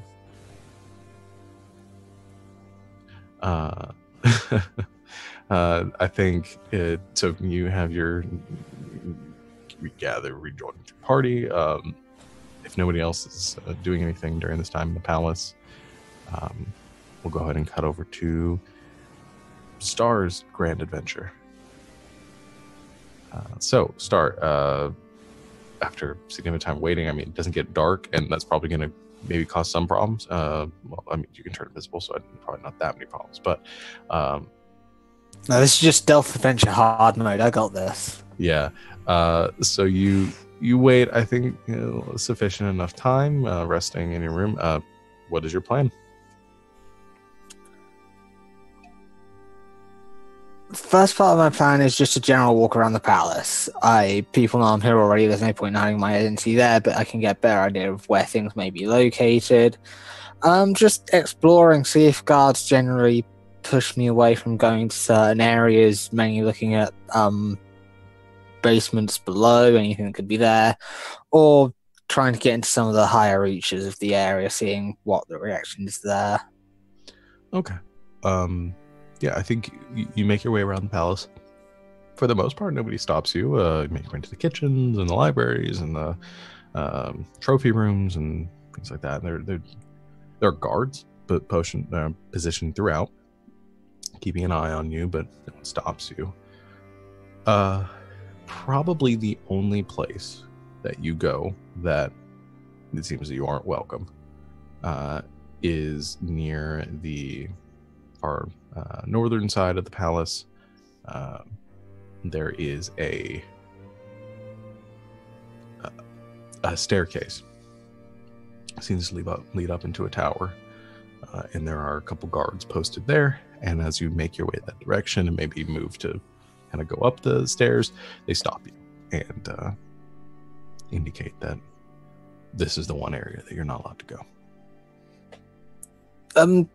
Just curious, may I ask what's up there? I'm really interested in the architecture here. It's astounding. I've never seen anything like it. The guard sort of the elven guard gives sort of a forced smile and says, private quarters of His Majesty. Guests typically aren't welcome up there. Of course, I understand. This is understandable for a location like this. I thank you for informing me. I'll be sure to avoid this area in the future. Certainly. Then I carry on exploring, walking around the corner, making sure no one's there, and turn invisible. Okay, kind of duck around the corner and then cast the whisper the spell, and you vanish from sight. You try to sneak up the stairs past the guards. Oh yeah. Okay, go ahead and make me a stealth check with advantage. Oh, thank you, advantage. That was a nat 1 and a 19. Yeah, you a nat 1 would be. That would be bad. Yeah. But 32. Yeah. I don't even think the invisibility is necessary at that point. I think you could pretty much just walk past them with a cardboard box over you. You make your way just right between the guards and up the steps, and you wind up the steps and up and up and up and up and up. And this tower seems to extend for a while. Go ahead and make me a... well, what's your passive perception? My passage, I will double check it because I can't remember actually. 19, yeah. 19. Okay, yeah, that's pretty high. Yeah, I think you realize as you get farther and farther up, I think there is a moment where you're about to cross one of the steps, and you do notice embedded in the wall there is a sort of a faint there's a crystal embedded in the wall, but it's sort of a muted color, and you almost don't notice as you pass, but it is there, and it is Can I just do a quick Arcana check on that to see if I can identify what it may be? Sure. Go ahead and make an Arcana check. That is... I'm proficient in Arcana, yes, so 17. Okay. I think you you look at it and sort of inspect it a bit. It's hard to tell what it might be without actually identifying it, but it does look like it's probably storing some sort of spell, and which might trigger upon passing through it. I can get around that. I will use my Cloak's Misty Step just to poof past it. Okay. All right. There's nothing. Okay. Yeah, that's one way to solve. You solved my stair puzzle. You just poof past it. No issue. I thought that would be more difficult than I initially thought. I've already got my way back down planned as well. Don't worry. Yeah, I've given you guys way too much shit. Okay, so you make your way up the steps and the rest of the way, and eventually you come to a single door at the top of these stairs. Simple wood, nothing ornate or out of the ordinary about it, as far as you can tell. First things first, peek through the keyhole. Okay, it has a locking mechanism, so you can't. We'll go with the. I'll have you just make a perception check. Yeah. I never understood the peeping through the keyhole thing. Right, there should always be stuff in the way, but it's such a trope at this point. I know, and I feel like I want to like stomp on it, but at the same time I want to embrace it. So we'll embrace it. That is my lowest roll of the night so far by far. 11. Oh no, wait. Proficiency in perception, so 12. That's a difference of 1 there based on my skill. Yeah, you peer through the keyhole, and it's difficult to see through. And as you're looking into the room, you can faintly make out like a desk on the other side. It's dark. A little bit, you see shafts of light probably piercing through a window that might be covered by a curtain, but otherwise hard to make out much else in there. You don't see any movement. Try to open the door. All right. Go open the door. It is locked. I lockpick the door. Okay. Go ahead and roll a check with your thieves' tools. That is a big number again. 23. Okay, 23. It clicks, and you hear the locks disengage. You push the door open. And as you open the door and step inside, you look around. This is not the bedchambers of a lord or a king. You see circular room, probably 30 feet across. And you see a few things in this room. There's a desk on the other side, which is what you saw before. It's an inkwell, some books, and some parchment on top of it. Looks like from the scuff marks on the floor, looks like it's used pretty regularly. And the inkwell and the candle and everything is maintained. Not very much dust there. there are just a few other things in this room. So there's a door or a window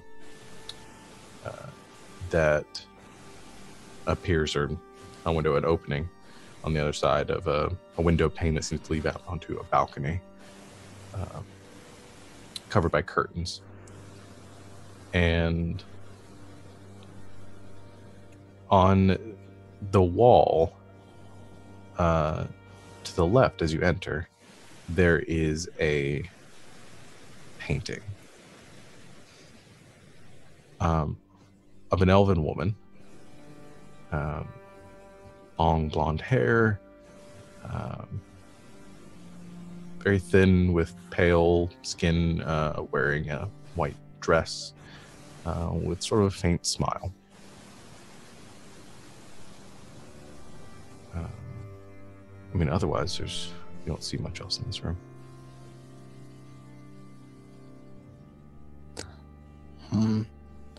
I'm gonna go check the desk with the inkwell on it, see if there are any letters or papers written. Okay. Go ahead and just make an investigation check on the desk. That is a 17. 17. So you look over. There aren't any writings that might have been scribed on this desk are gone. It doesn't seem like there's anything left. There's not paper. It's like, here is my master plan or something like that. But it does seem well used. And the books on the desk are actually like essentially like a translation guide.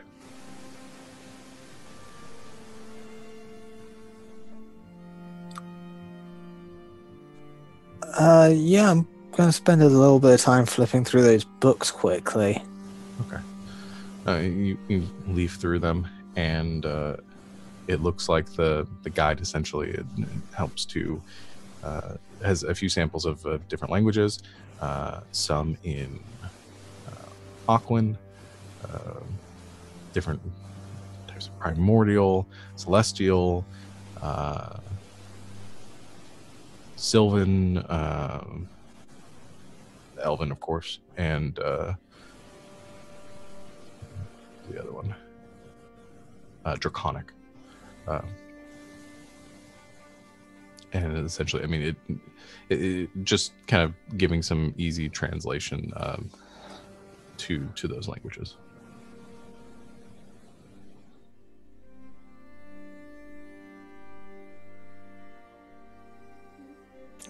I'm gonna pocket that. Okay. That goes in my pack. Okay. There are a couple books. It's I don't think I said it's one book for each of those languages. So.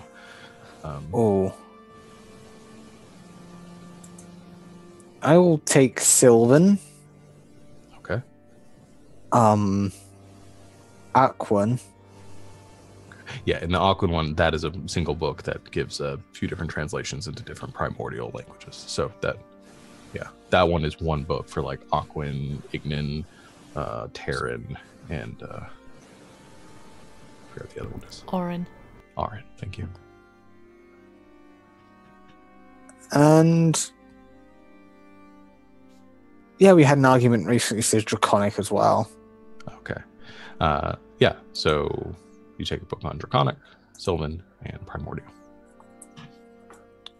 So you leave the Celestial and the Elven books. Yeah. All right. And what'd you roll in your investigation check again? 17. 17. I think the one other thing you notice is that the top parchment doesn't have any writing on it, but it does have some impressions on it. I will take that as well. Okay. Sorry, I'm just trying to list down the languages I got in the books quickly. That's fine. So you do pocket the book that has the impressions of the of whatever was written, or not the book, the blank piece of parchment that had the impressions on it. And I think it's around that time that you also hear somebody coming up the stairs. I'm gonna. You said there was a door leading to a balcony? Yes, there's the door you came in, which was locked and is now unlocked and opened. And then there is the window that leads out onto a balcony. Step one, quickly and quietly close the door that I opened to come in and lock it again with my thieves' tools. Okay. I'll say we'll roll forward your check from earlier with the thieves' tools. You did well enough to be able to relock that door. So you quickly go over, lock the door, head over to the balcony. That window is unlocked. You go out on the balcony. Close that window. Uh-huh. And because I'm a tabaxian, I have claws and I'm invisible, which is great.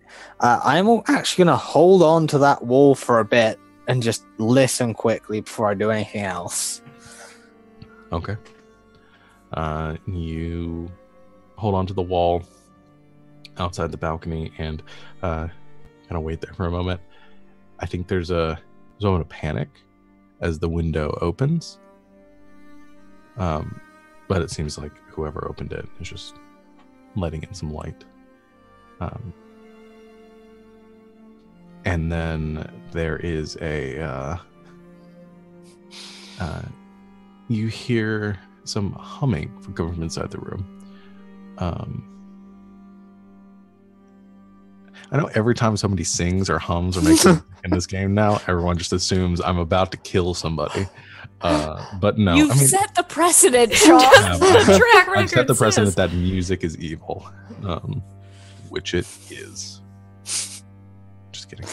So you hear some humming come inside, and it's a familiar sort of pitch, and it sounds a lot like Lorian, who's in there, and you hear the desk, like the chair, slide out. And like the creaking of somebody sitting down in the desk.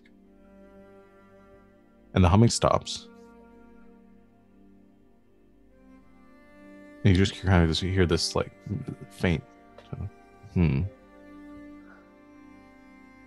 Gonna climb down so I'm underneath the actually underneath the balcony. Okay. Go ahead and roll me another stealth check with advantage. 33. Okay, that'll be enough. You hear footsteps and somebody comes to the window. And you kind of see the faint like blue hair kind of waving out into the sky above you as Lorian kind of sticks his head out and walks to the edge of the balcony and looks around.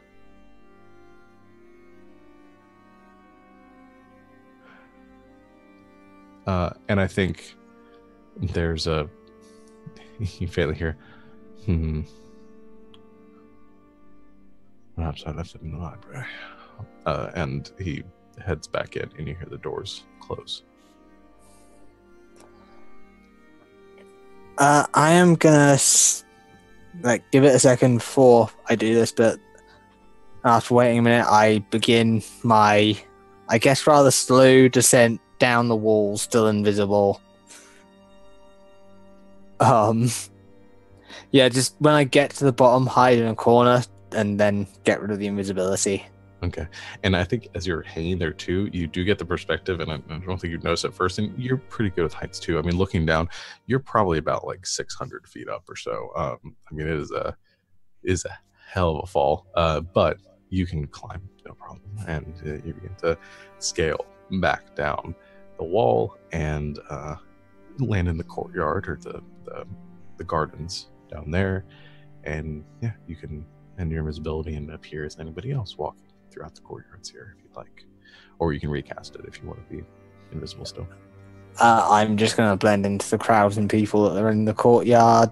Yeah. Not really crowds, but I mean, you guys are welcome to move around. You've already walked. I'd say you probably already walked through. Yeah, I'm still happily just exploring. Okay. So that ends your stealth mission. Den, was there something you wanted to do? Yeah, well, I'm just sitting around waiting on Star to come back. Because I just assume he's out sneaking around somewhere. I want to try one more time to do a sending spell and try to reach Holly. Okay.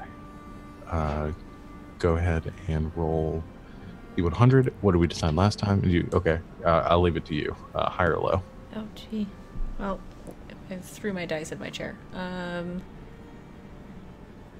Oh, man. We'll go low. Oh, low. Okay. 1 through 50? 1 through 50. And 50. Okay.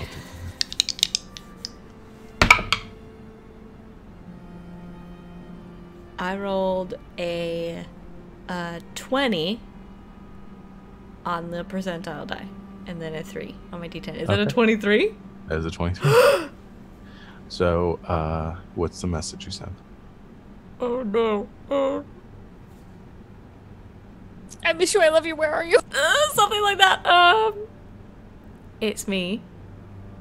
Panic sobbing. Yeah, I say, it's me.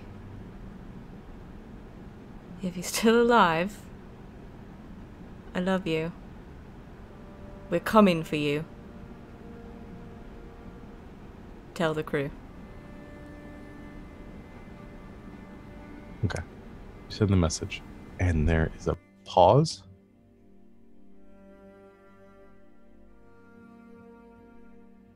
And then you hear a voice back.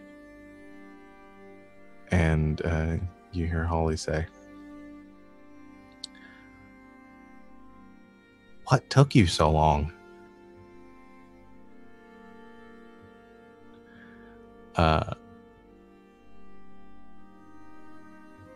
And that's where we're going to go and take a break.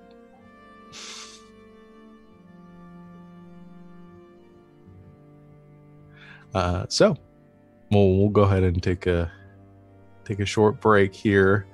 I guess, Sarah, you have to get going here in a second. We're gonna miss you. I miss you guys too. But we'll keep a little bit around in case you get to come back and play with us. So I won't kill her just yet.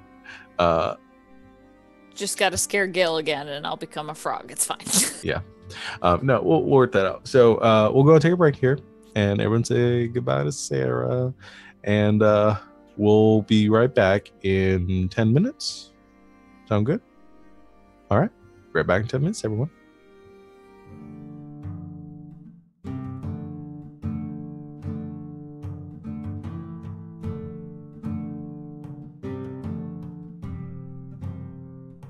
So you got to do like some more stuff, but I also didn't want to like.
Welcome back, everyone. Thank you for sticking with us through our break as we had to get things changed a bit on the overlay.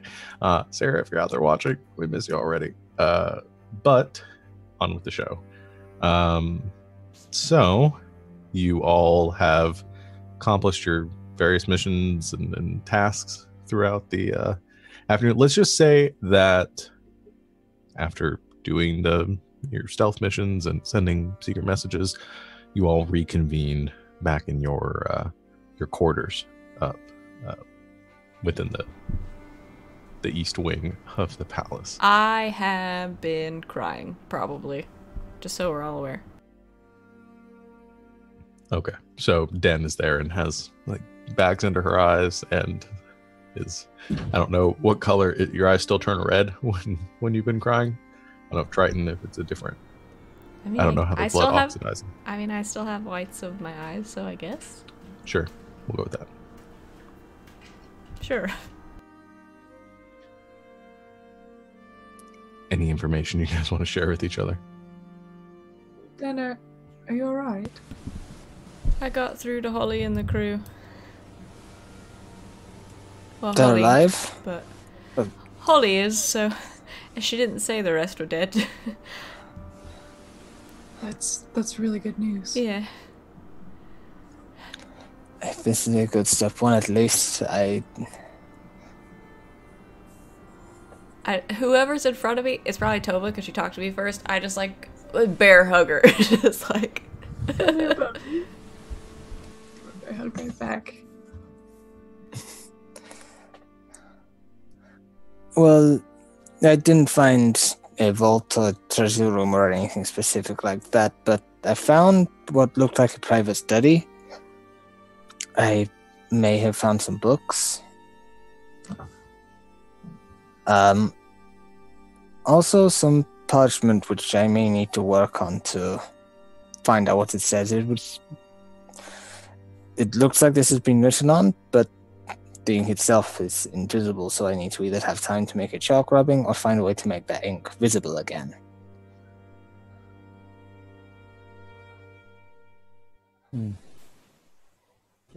Speaking of books, I found one myself. I pull out the storybook. Now let's sit down for the Gale Force Book Club. Now, kids, a long time ago, in a realm far, far away. Basically, it's a fairy tale, but it's something. I got a name out of it. Grinlor the Builder, elf smith that worked on making these weapons that we were after. He was cursed and locked away by an unnamed queen. But every little bit of information helps, I guess.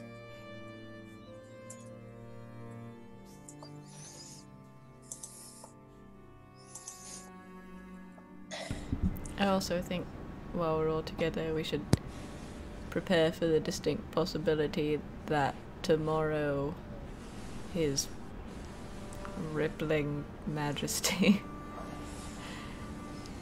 might be singing a different tune. It's very, very possible. Well, what do we do if he comes in and says, off with your heads?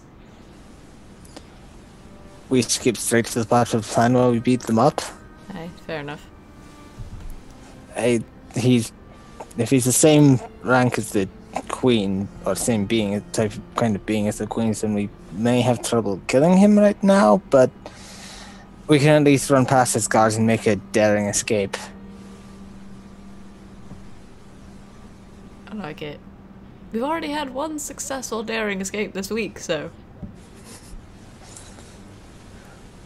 far we're good. I don't know, I just can't really get a read on this guy.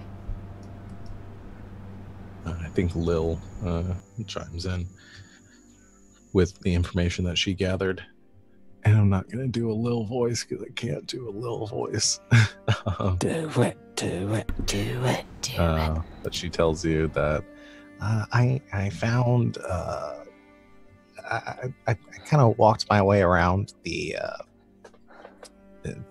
castle, and I got the impression that he cares a lot about people that live in his city. Might be able to use that.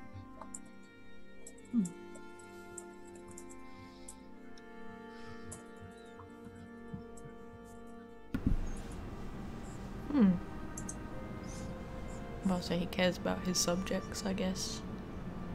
At least he's looking over them a lot. That's a good sign. Yeah. A protector. Dan, are you capable of sending another message today? Oh, yeah. Can do. Can you just send one to Ice with this description, asking him if it sounds familiar? And I described the elven woman I saw in the painting.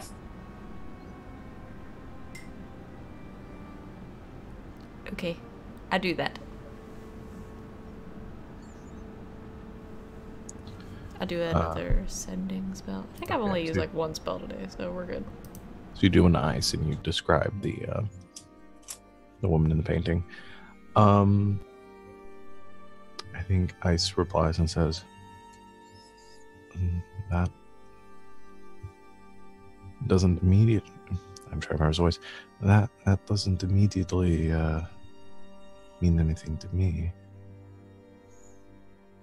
I don't know. It doesn't sound familiar. He said no. Sorry. Does it mean anything to me? No. Okay. Fair, I was concerned it may be a portrait of the Queen of the Night, but if it's not, then I suppose we can be a bit more lenient with where his loyalties may lie. Why would you hang a picture of your sister in your bedroom? It wasn't really a bedroom, it was more of a study. Weird. But still. Weird.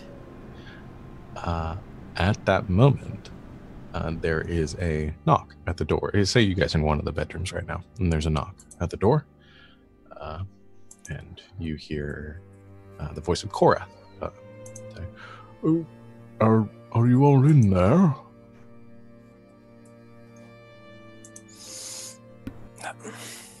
Sadel, my most powerful god, please open the door. Oh, yes, Your Highness. And I go and open the door.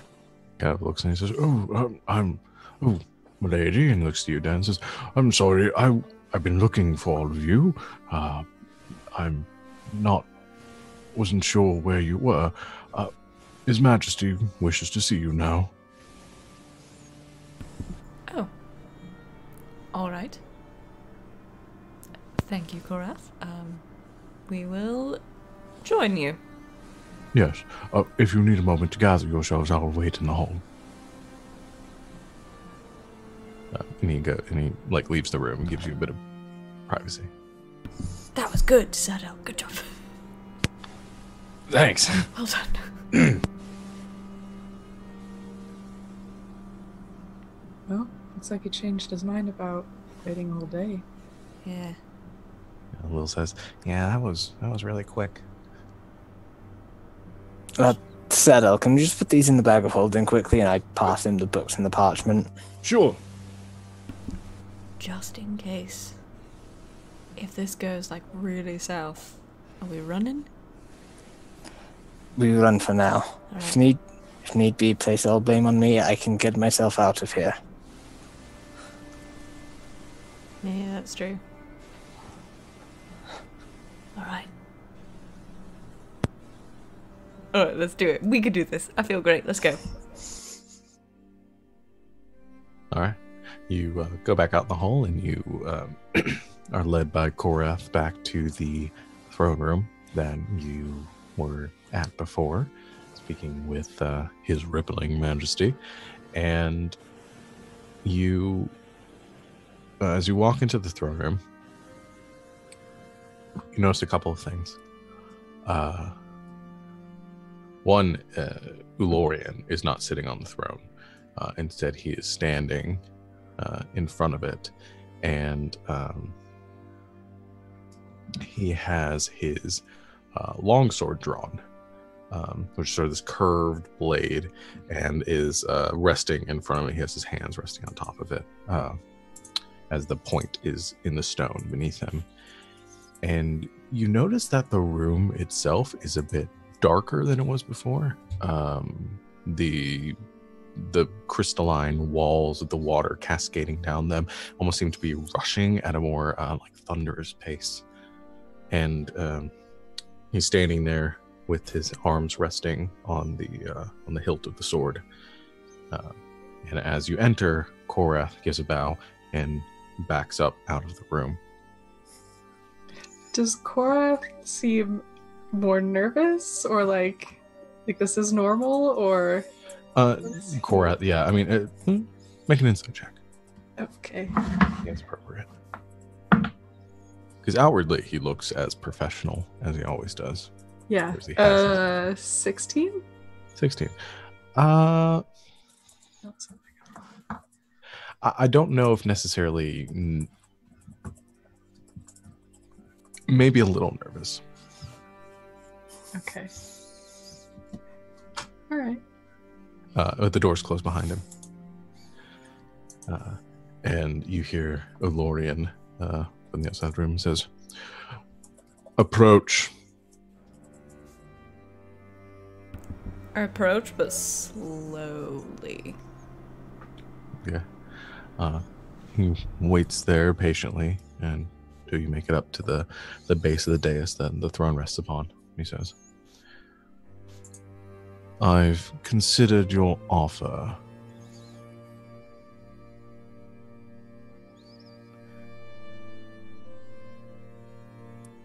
And he looks over towards the window, and he kind of pulls up his sword, still holding it and gripping it in his hand, walks over towards the not the window, the crystalline walls. He sees the water there sort of part as he looks out of it, and he looks out over the city. And he says, "You, Lady Denowin." Your Highness? "What do your people mean to you?"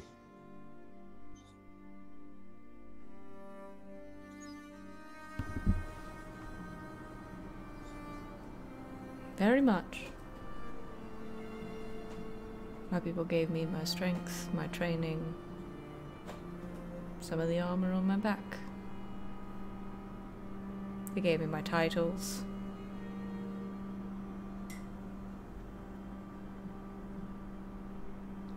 He turns away from the wall, and the water sort of cascades once again, filling that spot. He looks over to you and says, "Is that the duty of a subject, to give?" I think some kings might say so. I don't think you would.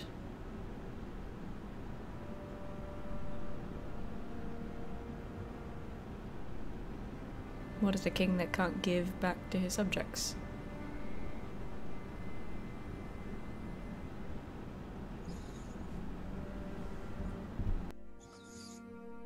He says, "My people have been through much. I've protected them here since time immemorial. I stand here, their protector. You would have me bring them into a fight. I would have you bring them into a better world. Pardon me if I interrupt, Your Majesty. I know a bit about what it's like to be a protector. My people have protected the plains for millions of years. What we ask is a way to make the people of this land safer and happier, and not have to bow to queens that would kill them on a whim.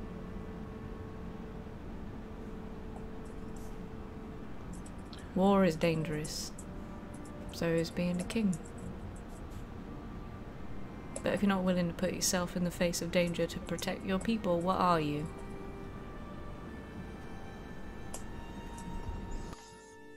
Make a persuasion check with advantage.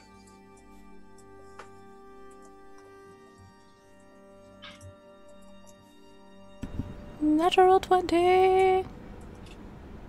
So 21! Alright. That's pretty good still.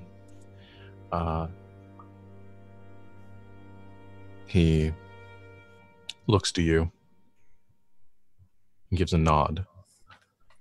He says, "Those here with you, they stand as protectors to your people."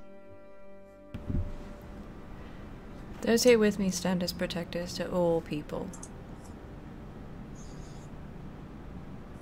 We are Gale Force and protectors of our realm. Not of a Triton, not of the humans. Not of a city of people. Of everyone. He walks back across the room, still keeping his eyes on you, till he stands at the foot of his dais, and he says, "Well then, Gale Force. Show me the strength of your arm and of your will." And he holds out his sword, which begins to crackle with electricity as lightning begins to course through his body. I need you all to roll initiative. Ah, man! He did my bit before I could do it! Let me go ahead and... Is he close enough that I can give him disadvantage on his initiative roll? Yes, he is close enough for that. Okay, I'm gonna do that and use my reaction to do that. Okay. Also, is Didar with me? Didar can be with you if you'd like. Heck yeah. All right. Let me go ahead and... some music. Guys, this is our moment. That's not the music I want. Let's do this one. Okay.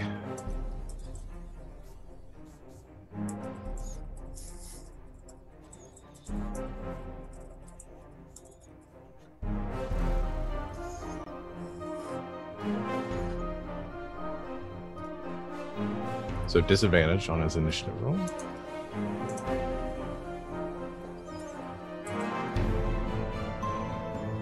That actually rolled twice, but that's a...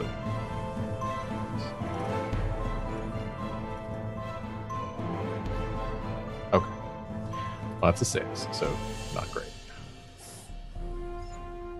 Alrighty. And... Ooh. Gonna roll for Lilibet.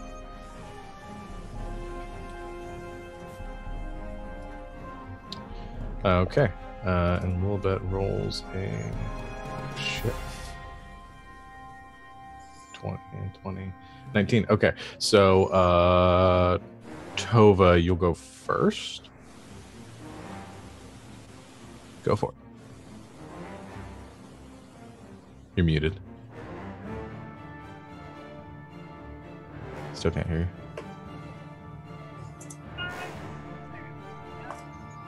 No. I can... So quiet. Yeah, it's like, well, it's like I can sort of faintly hear you, like... I'll just talk really loud for a minute. Okay. What are you gonna do? Are we the only ones in this room? It's you and the king. Okay, I'm going to strafe around to the side. I call it long Okay. way to kind of get around. I'm not gonna attack though unless he like. Sorry, I didn't catch. I'm gonna turn down my music a bit. Sorry, you're not gonna attack. You're gonna what? I'm gonna hold my action. Okay. Like goes to attack somebody. Okay, if he goes to attack somebody. Fair enough. Okay, so you strafe around and you hold your action preparation.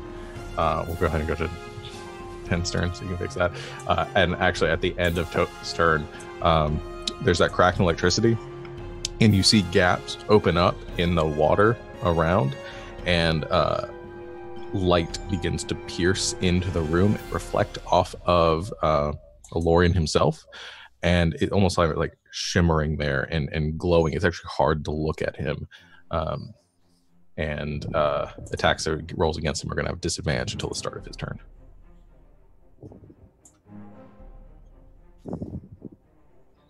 Den, is your turn. I look at him. I will draw my flail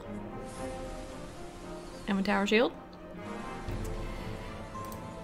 And kind of laugh and say, I can do that too.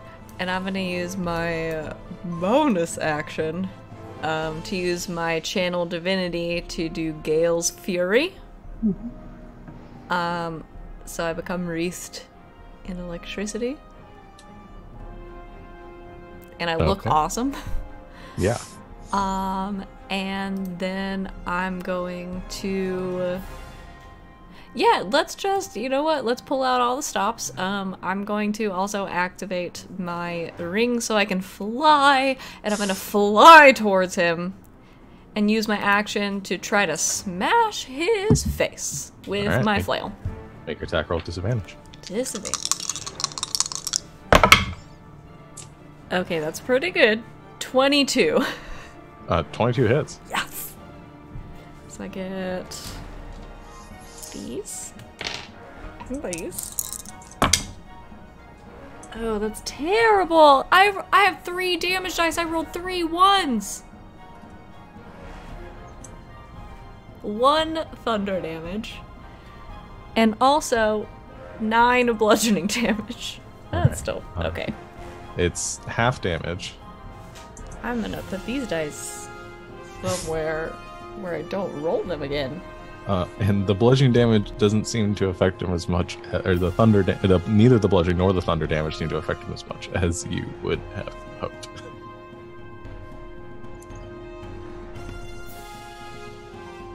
I can't hear you. But I'm covered in lightning and I'm flying. You are. You're Which covered is in lightning. pretty scary. All right. And does These he are take going in dice jail. the lightning damage? Happens. I think it's at the beginning of his turn. Which starts its turn within 5 feet of me. Okay. That'll put it to Lilibet's turn. Lilibet is going to do her typical thing, and she is going to run forward and try to strike at him with her longsword. She's going to keep the normal +3 charge on it. So I'm just going to roll hers on roll 20, so for the sake of ease. It's a 17, which will hit, 15, which will miss, and a 15, which will miss. So the first attack hits, and that's going to deal 10 points of slashing damage, reduced to 5. All right. And that is going to be Lil's turn as she hacks away at him 3 times with her longsword. The first attack is able to actually kind of cut through. It hits right on the shoulder and just sort of stops. Almost like hitting, and you had the same experience, Den, like hitting something much harder than you anticipated. And she goes to make 2 more strikes, but he quickly just sort of parries them easily with his longsword. That will that will end Lilibet's turn, and he is actually going to use another legendary action. He's going to make an attack back at Den with his longsword. I think that is going to miss. That's only 17. Oh yeah, that misses. Okay. So he misses you, and you're able to block his sword strike. So that's Sadel and Didar. I'm going to throw up my shield. Okay. And use tactical stance and take a shot at him, I guess. Okay. You throw up your shield. It begins to flow. And I think you also... Let me make sure it's not just melee attacks. No, yeah, it's all attacks. You have disadvantage, so that's canceled by the tactical stance, so just normal attack. Awesome. I just tried to roll initiative again. Hold on. Okay. Here we go. 23. 23 hits. 14 piercing, 18 thunder. Okay, both of those are reduced. So it's going to be Reduced. 7 piercing and 9 thunder. So that'll be 16 points of damage total. Don't taunt me, bro. As you take a shot, boosh, it fires. The thunder cracks and it strikes him, but the bullet sort of ricochets off, like striking metal. He does stagger backwards a bit, and he looks over to you now as that thunderous energy and sees the power behind that strike. It takes heed of that. That will end your turn, Seto. As your shield beginning to float around you. Star, it is your turn. Hey, what about Didar? Oh, sorry. What is Didar doing? Sorry, I just kind of lumped you guys in the same turn. No, it's okay.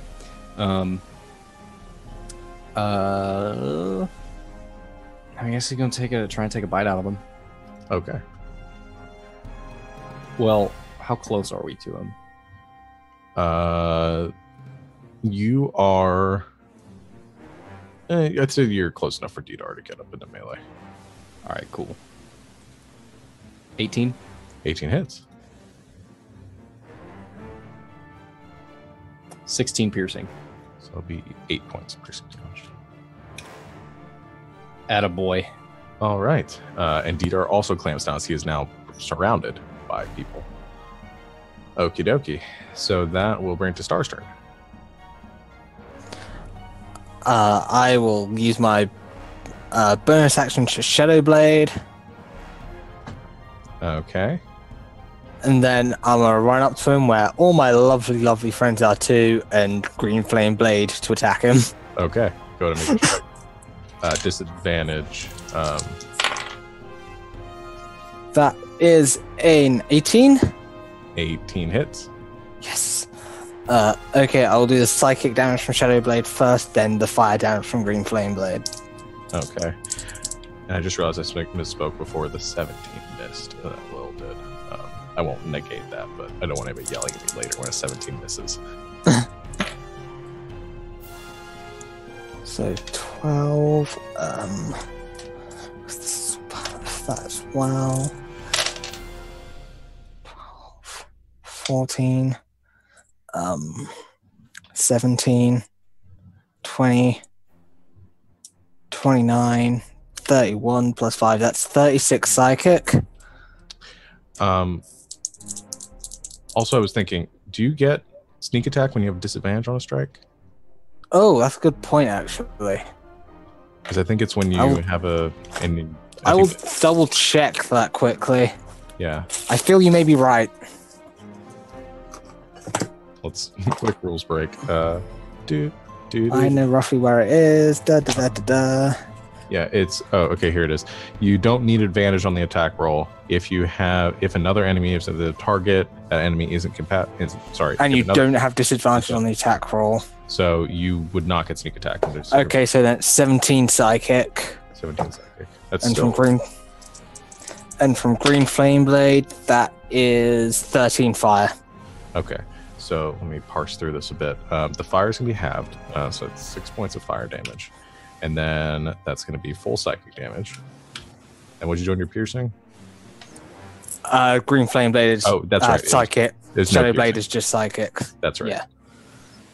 All right. So full psychic damage though. So that pierces into him, and he staggers from that, and not expecting it. And he looks back to you, and it's his turn now, unless you had anything else. This is a huge mistake, but as a free action, I just want to wink at him after I do that. Okay. You wink at him, and he looks to you now, and he says, or looks to you and looks around to everybody else and says, "You all have some skill. I will admit that." And he is going to hold up the hand that has that orb that is hovering in it, and yeah, we're gonna do this. So the orb begins to crackle with electricity, and I'm gonna need as a bolt of lightning streaks out in the direction of, we'll say it goes to Star first, And then it'll go to Den, Sadel. Toby, you still haven't attacked. So I think the last one will be to Lil. Also, it's his turn. He takes lightning damage because he's next to me. The lightning hits him and does not seem to have any effect. You might say he's immune. So I need you all to make dexterity saving throws. Those of you that I named. I'm going to use my helmet to auto succeed. 25. 25. 4. That's a fail. And then I gotta roll for Lil. Somebody just roll a d20 for me. Dice. That's an 11 on the dice. So that's an 11. Oh wait, she has her aura. So those of you, I'd say to Den and Star, you both get the additional +4 on top of that. But I think Star, you already succeeded. Oh, good. 8. 29 then, yeah. I mean... Yeah, I think, and a Lil still fails on that, even with the +4.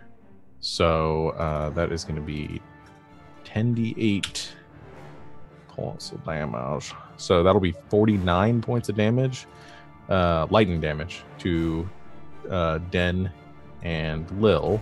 No damage to Star, and half damage to your boy Sadel. Which would be 24 points. 24. Yeah. All right. And that's his turn. So that brings it back to Tova. You still have your held action if you wanted to use it at any point. Yeah, I mean, like, well, we're all just fighting. I was just curious if he was, like, actually gonna fight us, but yes, he's definitely attacking everybody. So then do I get that from last? You have this is the last opportunity for you to use it if you want to use your reaction to do something. Yeah, so I've got Long Fang out and I'm going to, I'll attack him. Okay. So you just get your normal action, so you get your 2 attacks. Okay. And this is after the start of his turn, so you do not have disadvantage. Oh, okay. Oh, natural 20 on the first one. Oh shit. So 30 to hit on the first one, and not as good on the second one. 13 to hit on this. That misses. Okay. And I'm gonna upgrade the strike that hits to a stunning strike. So I forget that's a thing I can do. So he's gonna make a Constitution saving throw. Yeah, let me pull it up. I think that'll succeed either way. But yes, Constitution. Okay, it's a 27. So. Yeah, that definitely. He's fine. Okay, but he takes 6 slashing damage. Okay, be reduced to 3. Oh man. And then, as my bonus action, I'm going to take the dodge action. Okay.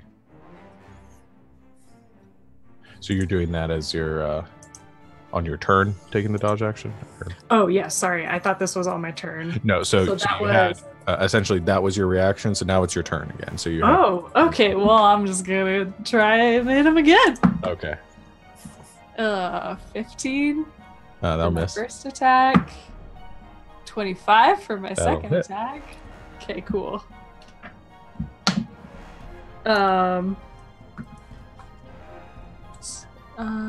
So 12 on that second hit. Okay. And that'll be 6 points of damage. Okay. And yeah, use my bonus action to take the dodge action. And then you do that this turn. Okay. So then you go into your patient defense. And so are you up in melee or you're holding back a bit to kind of... Oh yeah, because I would have had. I did reach of long range. Yeah. So you have that swung it. option. You don't have to be right up on it. But I'm not. Yeah, I'm not going to be right up in melee, and because I'm a rogue, I can just dodge as a bonus action without spending a key point. Okay. If I did have to spend one trying to stunning strike him, but oh well. Okay.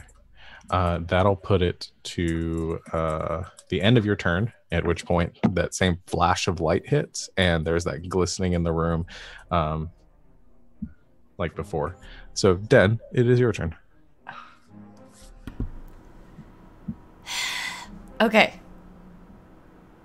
So he's all flashy and disadvantagey? Yes, he is. Crap.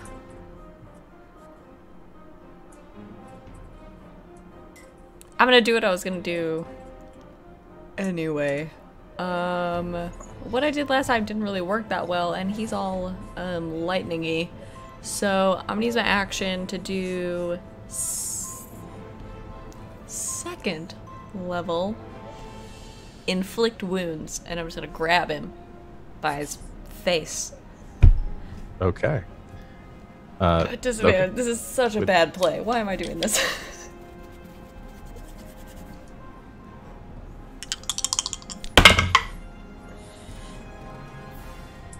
I rolled 2 17s.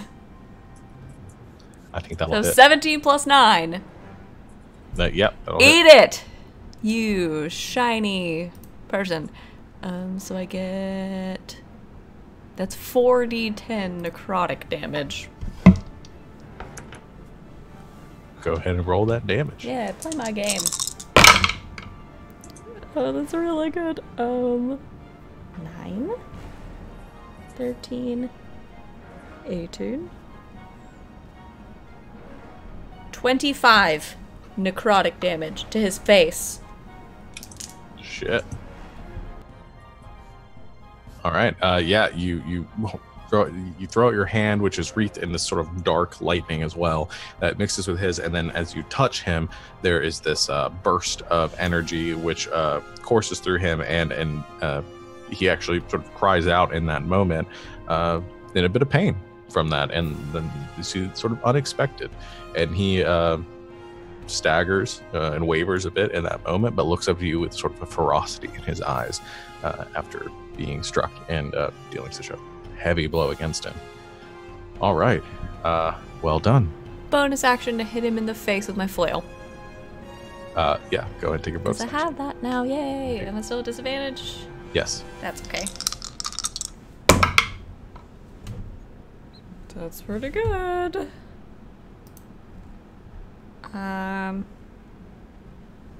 20. Yeah. 2. That 3. 23. hits even more. Yes. Let's try this again. Whoop. I rolled 2 4s on my d4s that time. You guys know what that means. I rolled another one. This is making up for last time. So that's 7 thunder damage. And 4, 8, 12, 15, 17, plus 24 bludgeoning damage. All And right. 7 thunder damage. Reduced to 12 points of bludgeoning damage and 3 points of thunder damage, but still, that is Way more than last time. yeah. No, you just you smack him with the flail, and again, as he's staggering backwards, you hit him. He almost falls to one knee from that second strike. Again, like hitting stone, but it is still doing damage here. All right, well done. That would put it to Lilibet's turn, and she is going to make her strikes. Disadvantage against him with her long sword.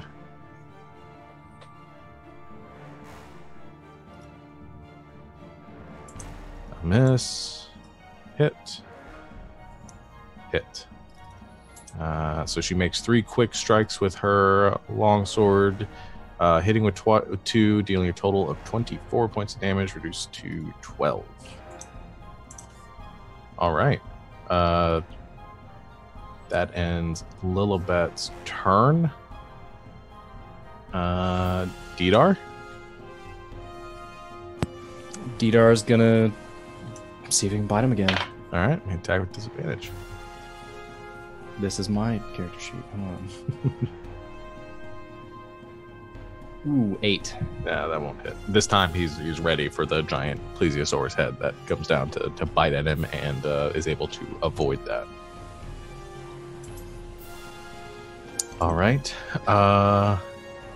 That at the end of Didar's turn, he looks to you, Saddle, just as he sees you about to aim at him, and he actually uses his legendary action to, you see his body sort of fade into water and then kind of splash down, disappearing, and then the water courses across the ground and appears once again right in front of you. That's rude. So he is now in melee range of you. All right. Shoot.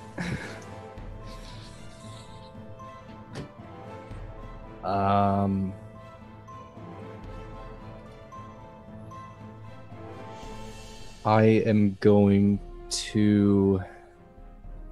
dang, that messes with my plan. Okay, I'm going to blast wave him. Okay. Oh, it's probably not going to work, but... Oh well. What's the saving throw on that? I think it's a strength save. 15 strength, yeah. That'll be a 19. Yeah, okay, so he succeeds. All right, so you hold up the gun, this time not aiming, kind of firing from the hip. You click the nozzle on the side, and the cone of thunder just blasts out from the front, striking him center, but he just doesn't even flinch, doesn't seem to even react to the strike. Gulp. That will end your turn, I assume, unless you want to move. Nope. Okay. Star, it is your turn. Okay, I'm using my cloak to do... No, this is still the same day, isn't it? Damn. Yes.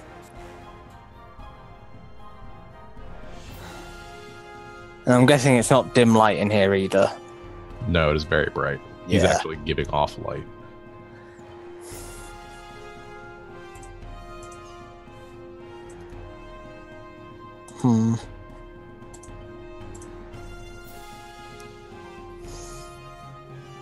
Yeah, then for now, I'm just going to... Actually, for now, I am just going to be casting Mirror Image on myself. Okay. All right. So you survey the area and you incant the spell, and there is a shifting around you as suddenly stepping out from the same spot as Star. You see, is it 3 others? Yeah. Yep, 3 illusory duplicates. Yeah, 3 other forms of Star all walk into the into existence. Each of them looking like they're holding a shadow blade, which is terrifying. Okay. That will be my entire turn, though. All right. That will put it to his turn with sweet old Saddle, right? His firing line. So he's going to make 1 strike at you with his longsword. That is a 24. Yeah, that hits. That will be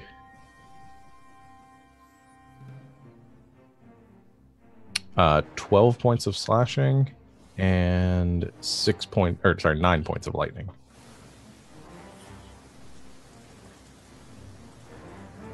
He makes his second attack. Yeah, actually, this time, so he makes 1 strike with you, and then he turns back towards the rest of you, and he holds up a hand, and you watch as water around the room begins to sort of coalesce, pull itself towards his hands, and then streak out in sort of this jet of water straight towards you. So I think he's going to make one strike against Den and the other one against Star, wherever he might be. So Den, first strike against you. Can I make use my reaction to get Didar to bite him since he hit me with a melee attack? Yes, you can. 10. Yeah, so he tries to bite at him, but Didar, not being the fastest, it's hard to get that hit on him. So that'll miss you, Den. It's like only 11 to hit, so very bad.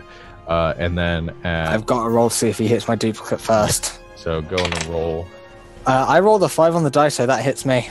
Oh shit. Okay. Well, if you hit me on the roll. If I hit you on the roll. Well, that'll be a 20 to hit. That's my AC. All right. So that'll be 18 points of bludgeoning damage. I need you to make a strength saving throw. Okay. Strength save first. Oh, that's 2. Okay. So you are knocked prone, and you are also pushed 60 feet away from him. So Star is hit by this blast of water, falls to the ground, and the water just carries him across the room, almost to the other side, like pretty much to the whole other side of the room. Got an 11 on my concentration check for the Shadow Blade, though. So you do maintain that, but you are probably about 80 some odd feet away from him at this point, and prone. That will end his turn, though. That's all 3 of his attacks. Tova. Okay. I'm just gonna. So you said the light was coming in through some windows? I mean, all the walls are like crystalline, and essentially there's like this water torrent or waterfall which hugs the walls, and then you see it opening up sort of at his command that are reflecting light off of him. Okay. Yeah, I don't think there's anything I can do about that. So, yeah, I was just going to attack him with Long Fang. The first one is a 21 to hit. That will hit. It hits him? Okay. And my extra attack, 28 to hit. I think that hits. And then I'm going to spend a key point to Flurry of Blows. Punch him a couple times. Okay. Kind of like, boom, boom. All right, go ahead and make your attacks there, too. Okay. Ooh, that's a natural 20 for the first punch. And not as good for the second one. Only 13 the second. So my 3 attacks hit. Yeah. Okay. And one that was a natural 20. So yes. Double damage. Okay, what is my damage for my punches? I think it's a d6. Okay.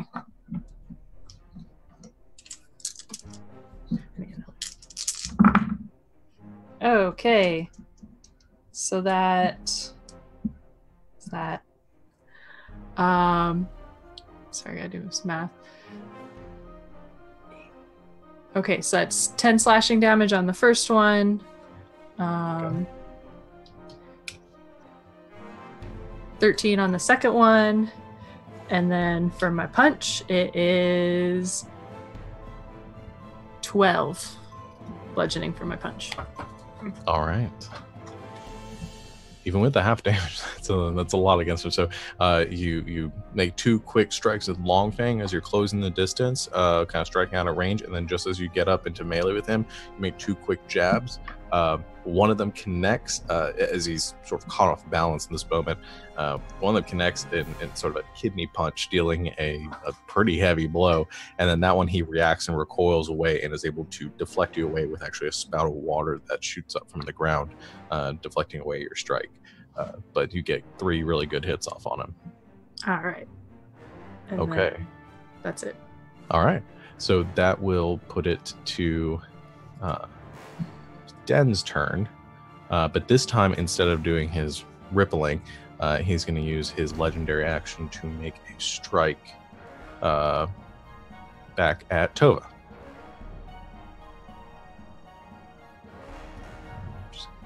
Here. That'll be a 24, so I think that hits. Yep. And that'll be 7 points of slashing and 6 points of lightning. Oh, okay. Den, is your turn then. Okay. I'm gonna use my action. Oh, jeez. Does he look injured? Does he look like? Are we making no. a dent? It's actually make an insight check. Okay. Well, that's a 1 plus 9, so 10. Okay. It's hard to tell because there's almost this like veneer to him. I mean, this like perfection to the elven form in this place, and I think what you do get the impression he's injured. It's just hard to tell how injured he might be given this like supernatural presence. Okay. He's still like glowing and stuff? No, he is not He's glowing. not, okay. Yeah. Great, even better.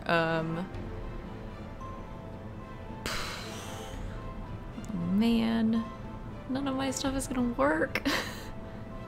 I'm gonna use my action because it worked last time. I'm gonna use my last 3rd level spell, and I'm gonna do a 3rd level inflict wounds. Okay. I'm just gonna grab him. Go ahead and make your strike, not with disadvantage.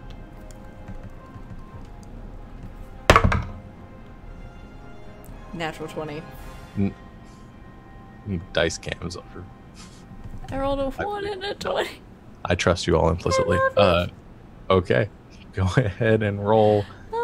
Which die is that? Because I'm stealing that. It's my big red one, the big one from my wizard set that we got from the Kickstarter. Go ahead and roll your damage. Oh, gee. Oh, that's so many. 17. 21. Are you helping me roll my dice? 24. 31. 39 points 39 of points necrotic damage. Necrotic damage. Okay. Ouch. All right. So here's what happens. You reach out with your hand and grab onto his armor, and as you do, there's this look of surprise and almost like fear in the sort of a battle sense of understanding how powerful you are, of all of you are in this moment, and you send that course of this necrotic energy through him. And you watch as this that sort of pale bluish skin begins to go more of a grayish color, and the hair begins to that vibrant blue colored hair begins to dim slightly, and he almost goes to one knee, and then he looks up at you, and there's that silver across his eyes pulses in that moment, and there is this sucking sensation as all the water in the room is pulled in towards him and then explodes outward. I need everyone except for Star to make a strength saving throw. Oh no.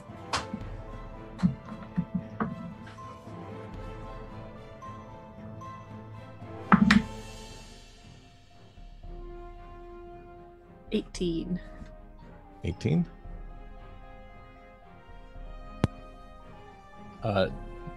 Didar got a 6. Okay. I got a 21. Nice. 27. 27. Oh, all right. So so there's the explosion of water. Didar is rocketed across the room, much like Star was. And then there is the rest of you are hit by this wave of water, and you're not knocked prone. You are pushed back 10 feet still from your current positions. And as the water stops and you're soaking wet, and you look up, you see the King of the River standing there, still the hair waving, the color returned, and I think you probably, Tova, with your insight in this moment, you see sort of how badly off he is and how wounded he is in this moment. You see water sort of pouring down his face.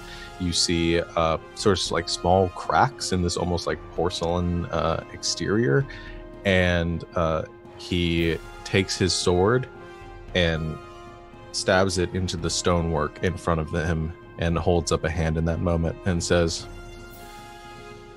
"Enough. I submit."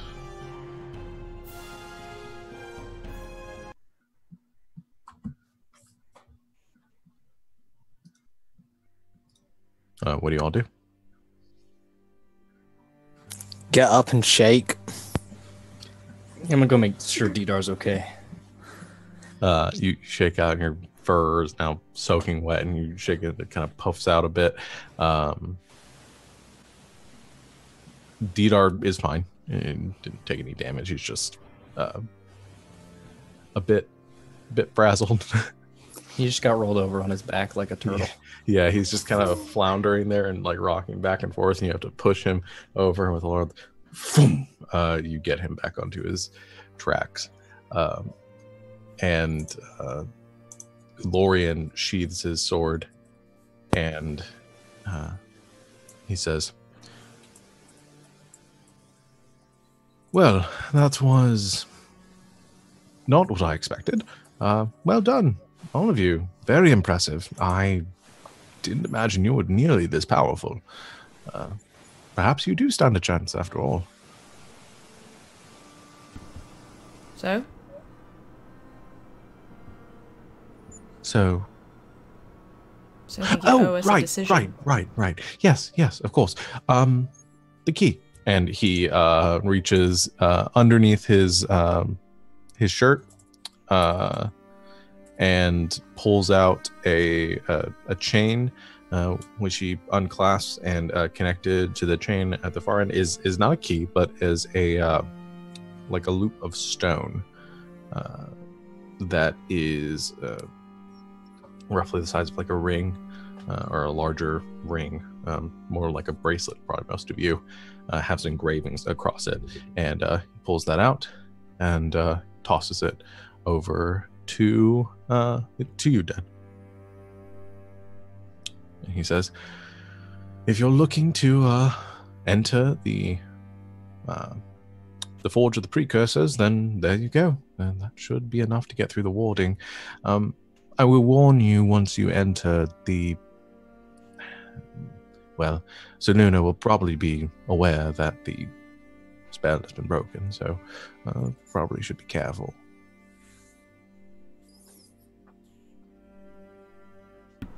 Is that the only part you wish to play in this? He gives a smile. He looks back out through the glass in this hazy, the water, which has returned to a normal kind of current, and you can see out the city. Says, "I have duties that require my attention here. If I were to go gallivanting around with you and waging war, I fear for the safety of my people.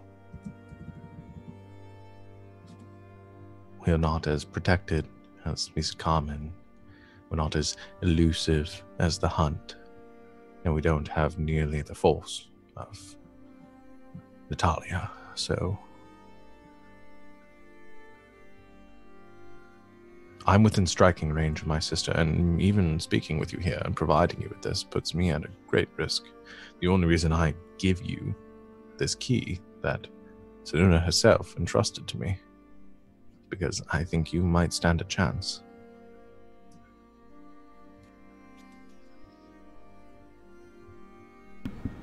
Much respect for a leader who cares so much for his people. Well, one must. They are the reason I am here. A few of the leaders on our plane could stand to learn from you.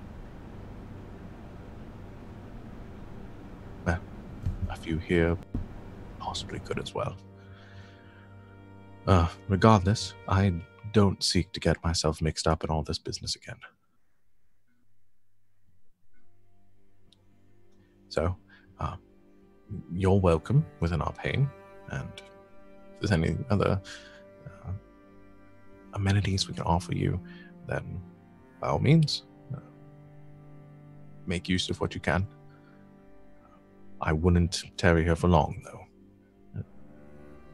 As I said, I have a much closer relationship with Saluna, and she will probably be checking in from time to time, so... What will you tell her if she asks? Tell her What what? happened to the key? Oh, that... No. She wouldn't ask. Like I said, I've had it for some time now. Barely. She probably never even thinks about it. Doubts that anyone would turn against her. At least I hope. She is very... She has a knack for knowing things, so... There is that risk, but at the same time, as long as I don't place myself directly between you and her, I should be... Me and my people should be safe. If she does check in soon, it might be worthwhile to say your goodbyes.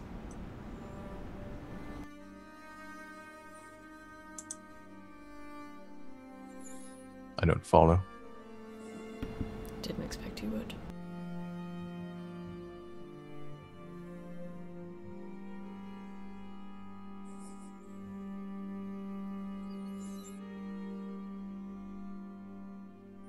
He says, my sister is a lot of things, and believe me, I fear her more than most. I know her more than most. We'll be fine. But I would offer a bit of advice. Move quick and prepare yourselves the best you can. I'm far, far less powerful than she is.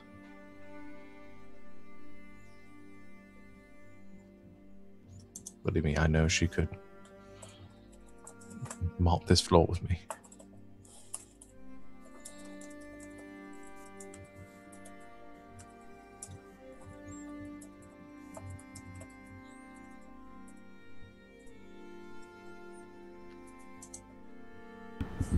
Thank you for your help. Certainly. As I said, enjoy yourselves and your time in our pain, and don't be strangers.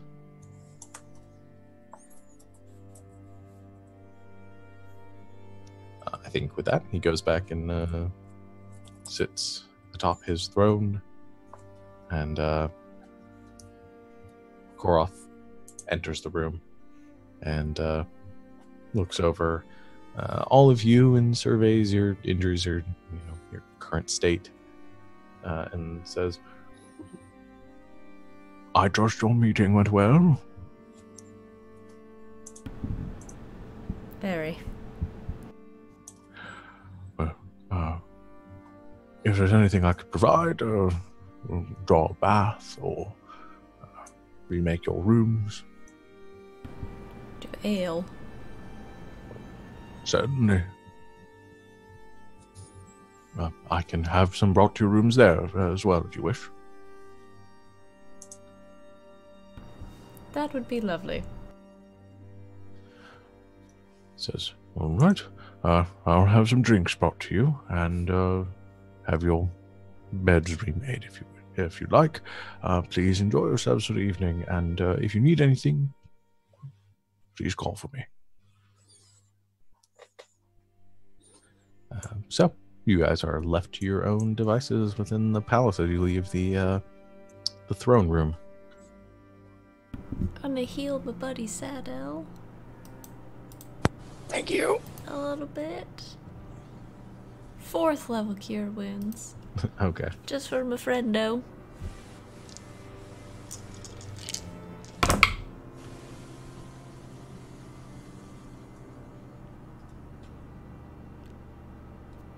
$24. Nice. All right. 24 heals. And is almost how much health I had left. As we're leaving the chamber with the king, what is his disposition like? Oh, go ahead and make another insight check. Okay.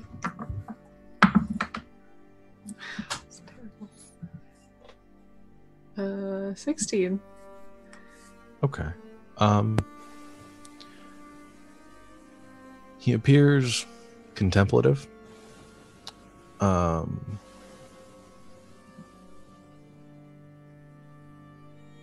You get the impression in your conversation with him, probably wasn't saying everything, not being deceptive, but you can definitely see a personal stake in all of this and a look of worry or anxiety.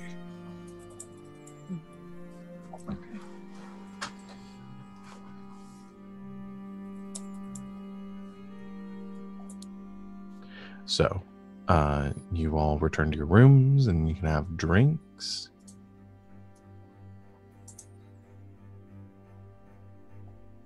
Anything else you guys wanted to do in your time in Alhain?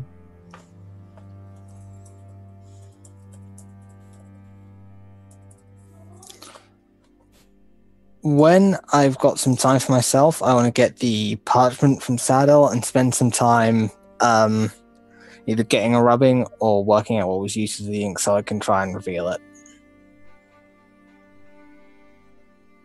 Okay. Yeah, that's easy enough. I don't think there's a check that you necessarily make to get a charcoal rubbing of the parchment.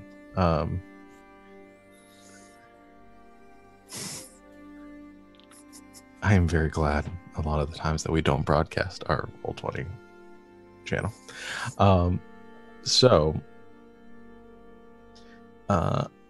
As you finish up the getting the charcoal and you get the excess dust off of the page, it's hard to make out everything, but there are bits of conversation that you find.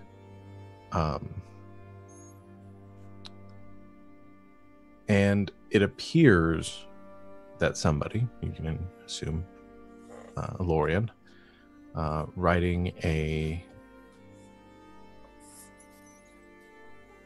correspondence to someone you don't get the name.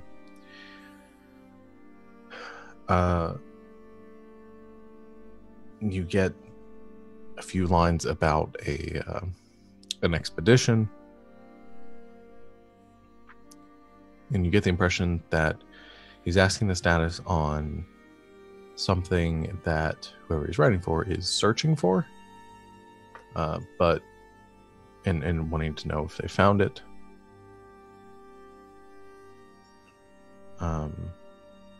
The text itself is in Elven, as many as like the common language here, and I think you're able to translate it with Saddle's help and with. I speak Elven anyway. Oh, you speak Elven. There you go.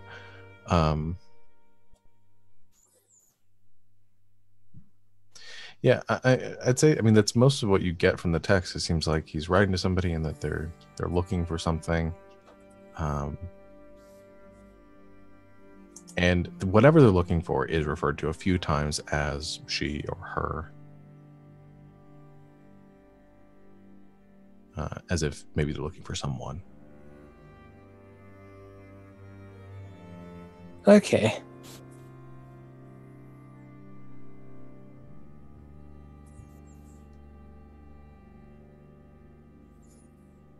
I will put that back in my pack. Okay.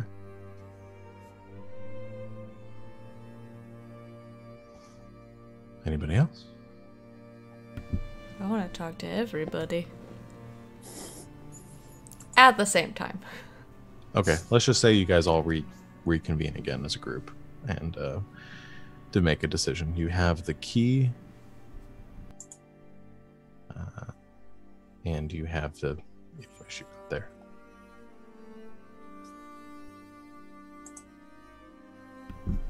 So,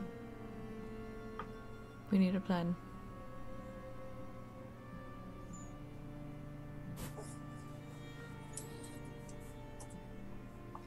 Obviously, the Lord of whatever he is today is not going to fight with us. We shouldn't need him to, but we need to decide if we're going straight for the forge or finding the wild hunt first. By the sounds of things, but as soon as we touch the forge, the Queen of Night will be preparing and defending herself. Then it wouldn't surprise me if the Queen of Witches would have a way of detecting and doing the exact same thing.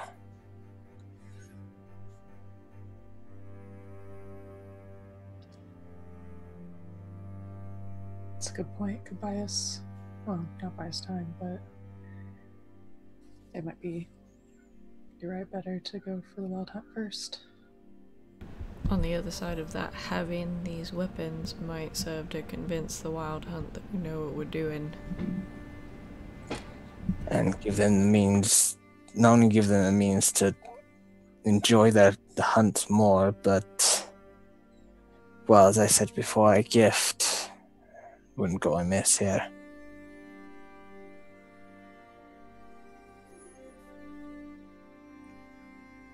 Either way, breaking into either palace or castle is going to be hard, even with an army at our backs. But we need an army to do it. So far we've got Bjornheim. And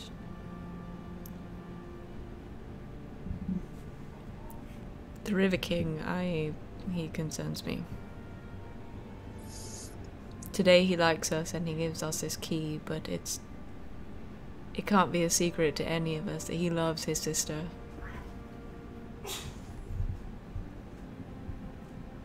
And who's to say tomorrow he's not going to go to her and tell her we're coming for them?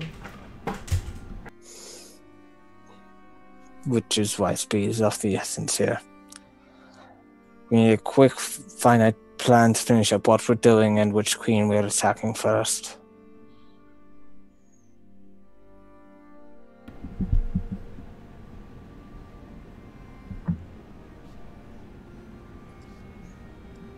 I would argue we actually go for the Queen of Witches first. She has our people. She'll have leverage when she knows what we're doing.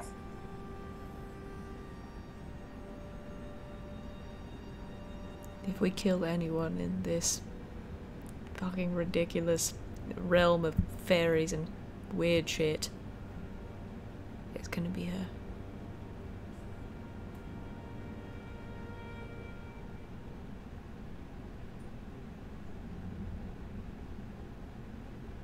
We have to end her. It doesn't matter what else we do.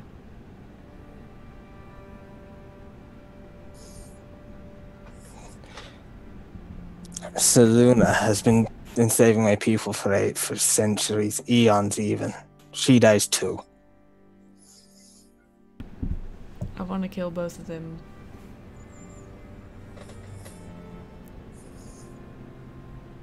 But if we have to make a choice,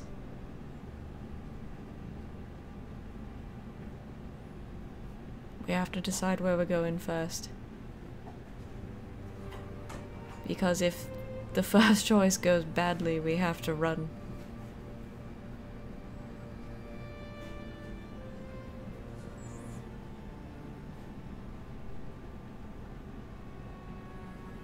Which is why we go for the crew first. I agree.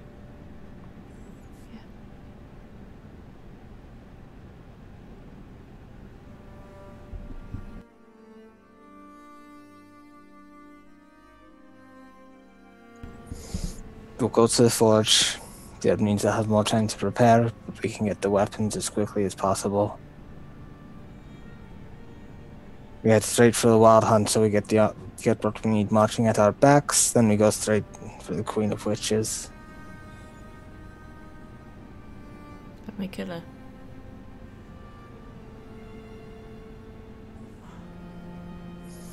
After that, we can march towards the Queen of Night. And we kill her.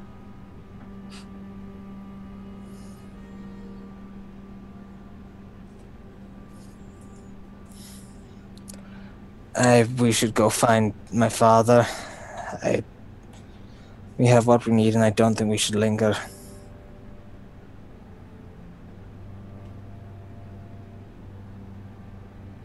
All right. You guys gather your materials, your belongings, and you make your way to the bay, where I think your father would have told me he doesn't want. Assuming there's some sort of communication, maybe another sending spell, to get the location that they're at. Not wanting to meet in a tavern or in anywhere public, actually instructs you to meet them underneath the docks, towards the southern edge of the city. And it's there in the darkness that you come across Ice and a cloaked figure along with him, whom you have no idea who that might be. And Ice sees you and lowers his hood, says, well, Dolo's still alive again, so I assume that everything went well. We have the key, but no allies. No more allies.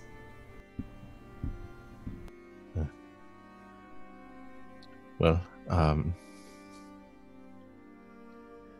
guess the key is all we really needed anyway, so. All right. I assume you know who my friend here is, and you see the person step forward. The thin frame lowers a hood, and you see a man standing there, elven, darkened features and dark black hair tucked underneath the cloak. A very thin frame, older, looking for an elf, and he gives a white smile out to all of you and says, hello, my friends. And you see Rishgar. I punch him. As you go to punch, he's like, no, wait. And then you punch at him. Then you're aware he's never actually wronged us, right? You're just being a bitch here. I think what he meant to say was, Den, we care about you greatly. I was gonna say I whiff, but... And we shouldn't act so quickly in this situation. Dita, how you doing back there, buddy? Dita just sort of sinks down into the water of the bay. I swing at him to scare him. And then I whiff. You whiff, and he ducks backwards, and he looks over as he's looking at you swinging at him, and then he looks over at Star, and he's like, no, I think that was all uncalled for. You ghosted us. We offered you protection and to be part of our crew. And you made all these promises. And then you ghosted us. Yes. I did. And why should I trust you now? I helped free you, and I know how to get your friends.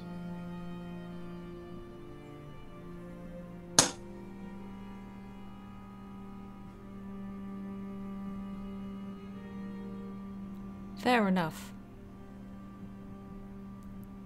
I just like knowing that you're a little bit scared of me. I'm a little bit scared of everything here. But you and your friends have been very busy, it seems.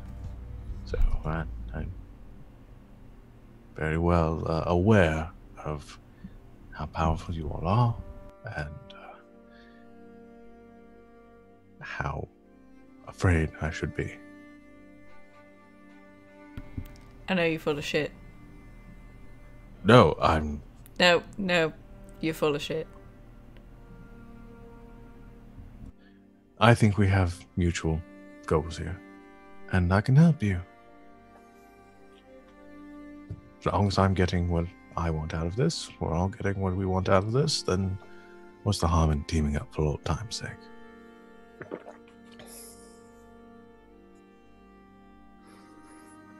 What is it exactly that you want out of all of this? Revenge for my imprisonment. Answers. And access to a certain vault. Based on how long you were in that mirror, I think that's fair. A few thousand years gives you perspective. If what I hear is true, and you are really gunning for both Dahlia and Sununa, then I'm along for the ride.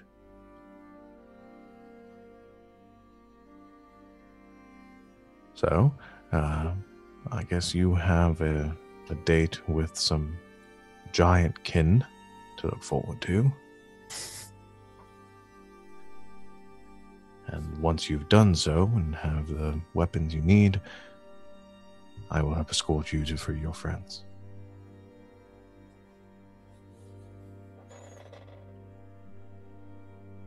Fair?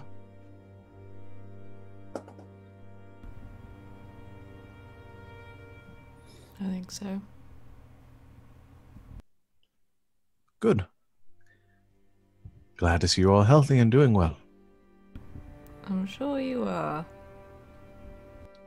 No more dragon problems?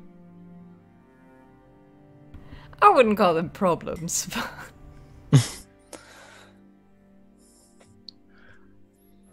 So, I guess we'd better be going then before His Rippling Majesty changes his mind. Again. We have a cart in the stables. You carry on using that to travel for now. Seems good. I'll meet you outside the city then. Ice, and I seem to nod as well. And the two of them raise their hoods, and Ice steps forward as Rishkar sort of disappears in the shadows and says, "That one's better than I thought it would." So, meet outside the city and begin our journey to the forge. I guess this is really happening now, isn't it? No stopping things now. All right. Well, see you all shortly. And he ducks off into the shadows with Rishkar.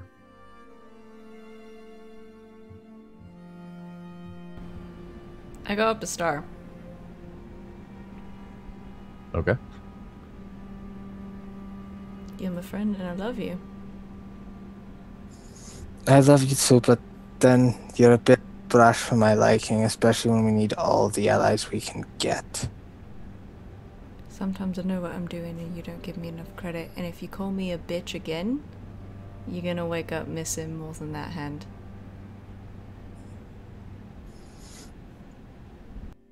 Threaten me at your own risk. I have my own goals here and they're being done.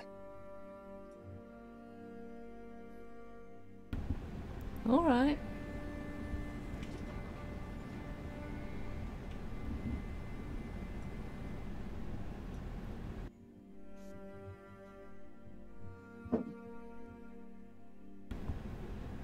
I thought we had a goal as a team. As a group, as friends. If you don't want to share those with us, that's fine. It's your own choice. We're all here for you, and we've always been here for you. Calling names and being nasty is not going to accomplish anything.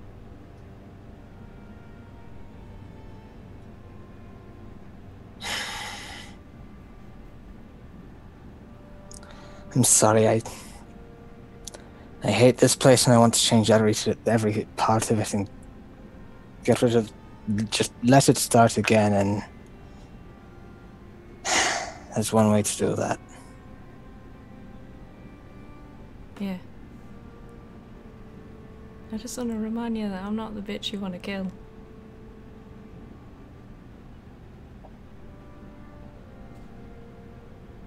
We're all on the same side, Star.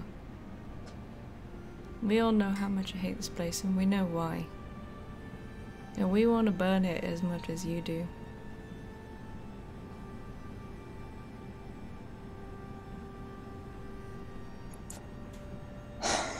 Let's go. We don't want to linger here much longer.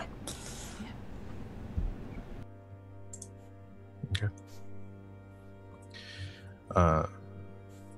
The 5 of you make your way back to the cart and lead the cart out of the city, leaving Abhain behind you.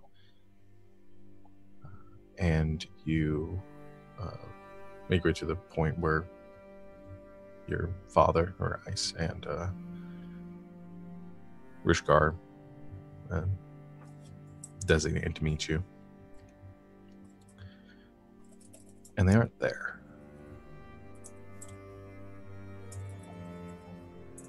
You wait a bit. Wait a bit longer.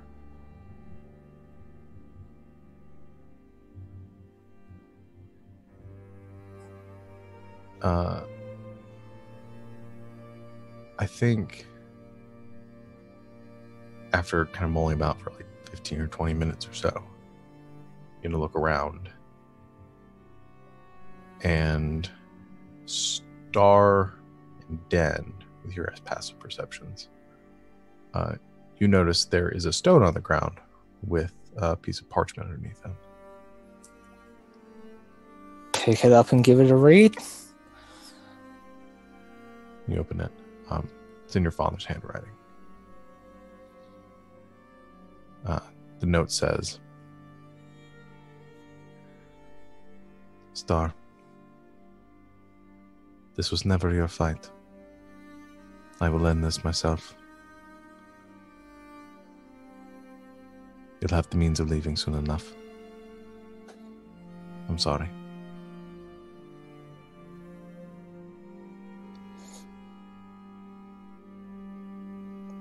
I'd show it to everyone else, and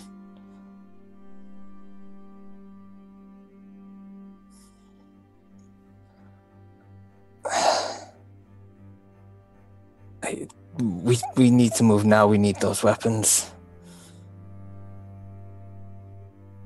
We can't move any faster than we were moving before.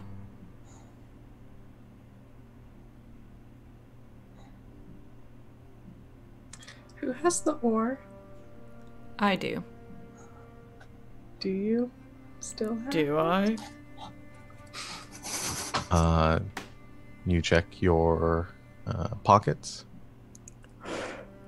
Can't find that slip. Gil comes out from one of your pockets. Nothing. Who had the key? Me!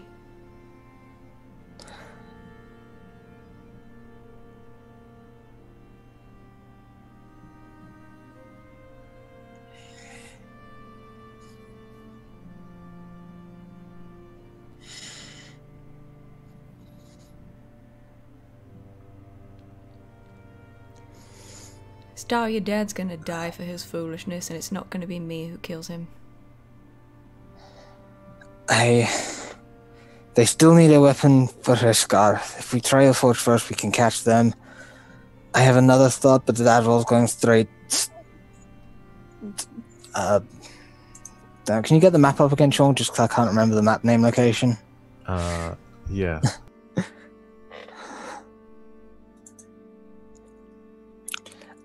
We try the force first.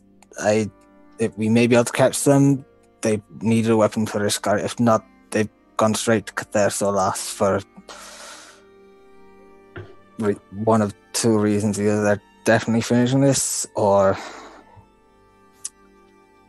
given everything we've seen and what we know, I may not have been always honest. If he still has powers granted by the Queen of Witches, there's been a possibility, and that's why I didn't want him knowing about our friend, at least. Then we go after him. I'm telling you right now, if he puts my people and my crew in danger, I'm gonna kill him myself, and I don't care what names you call me. If he's been lying to me while we've been here, he has everything he's owed coming tenfold.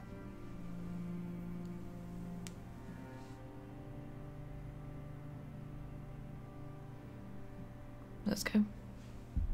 Right. You guys go racing off towards Ard Kostheim, towards the Forge of the Precursors, to hopefully intercept Ice and Rishgar and finish this fight. And that's where we're going to go ahead and end our session here for tonight. Thank you, everyone, for watching. Sorry, we went a little bit long, but we are taking next week off. So we will not be here for our regularly scheduled programming. Probably have something else, maybe some video games, or I think there's been some talk about some Alien Isolation or something scary. I don't know. So maybe some games. Fun times will abound, however. And we will be back in 2 weeks with Survivors Complex and catch up on the story and see where everything's going. Thank you, everyone, for watching. Thank you for everyone that has oh my god, the time. Yeah, I'll put on the damn music.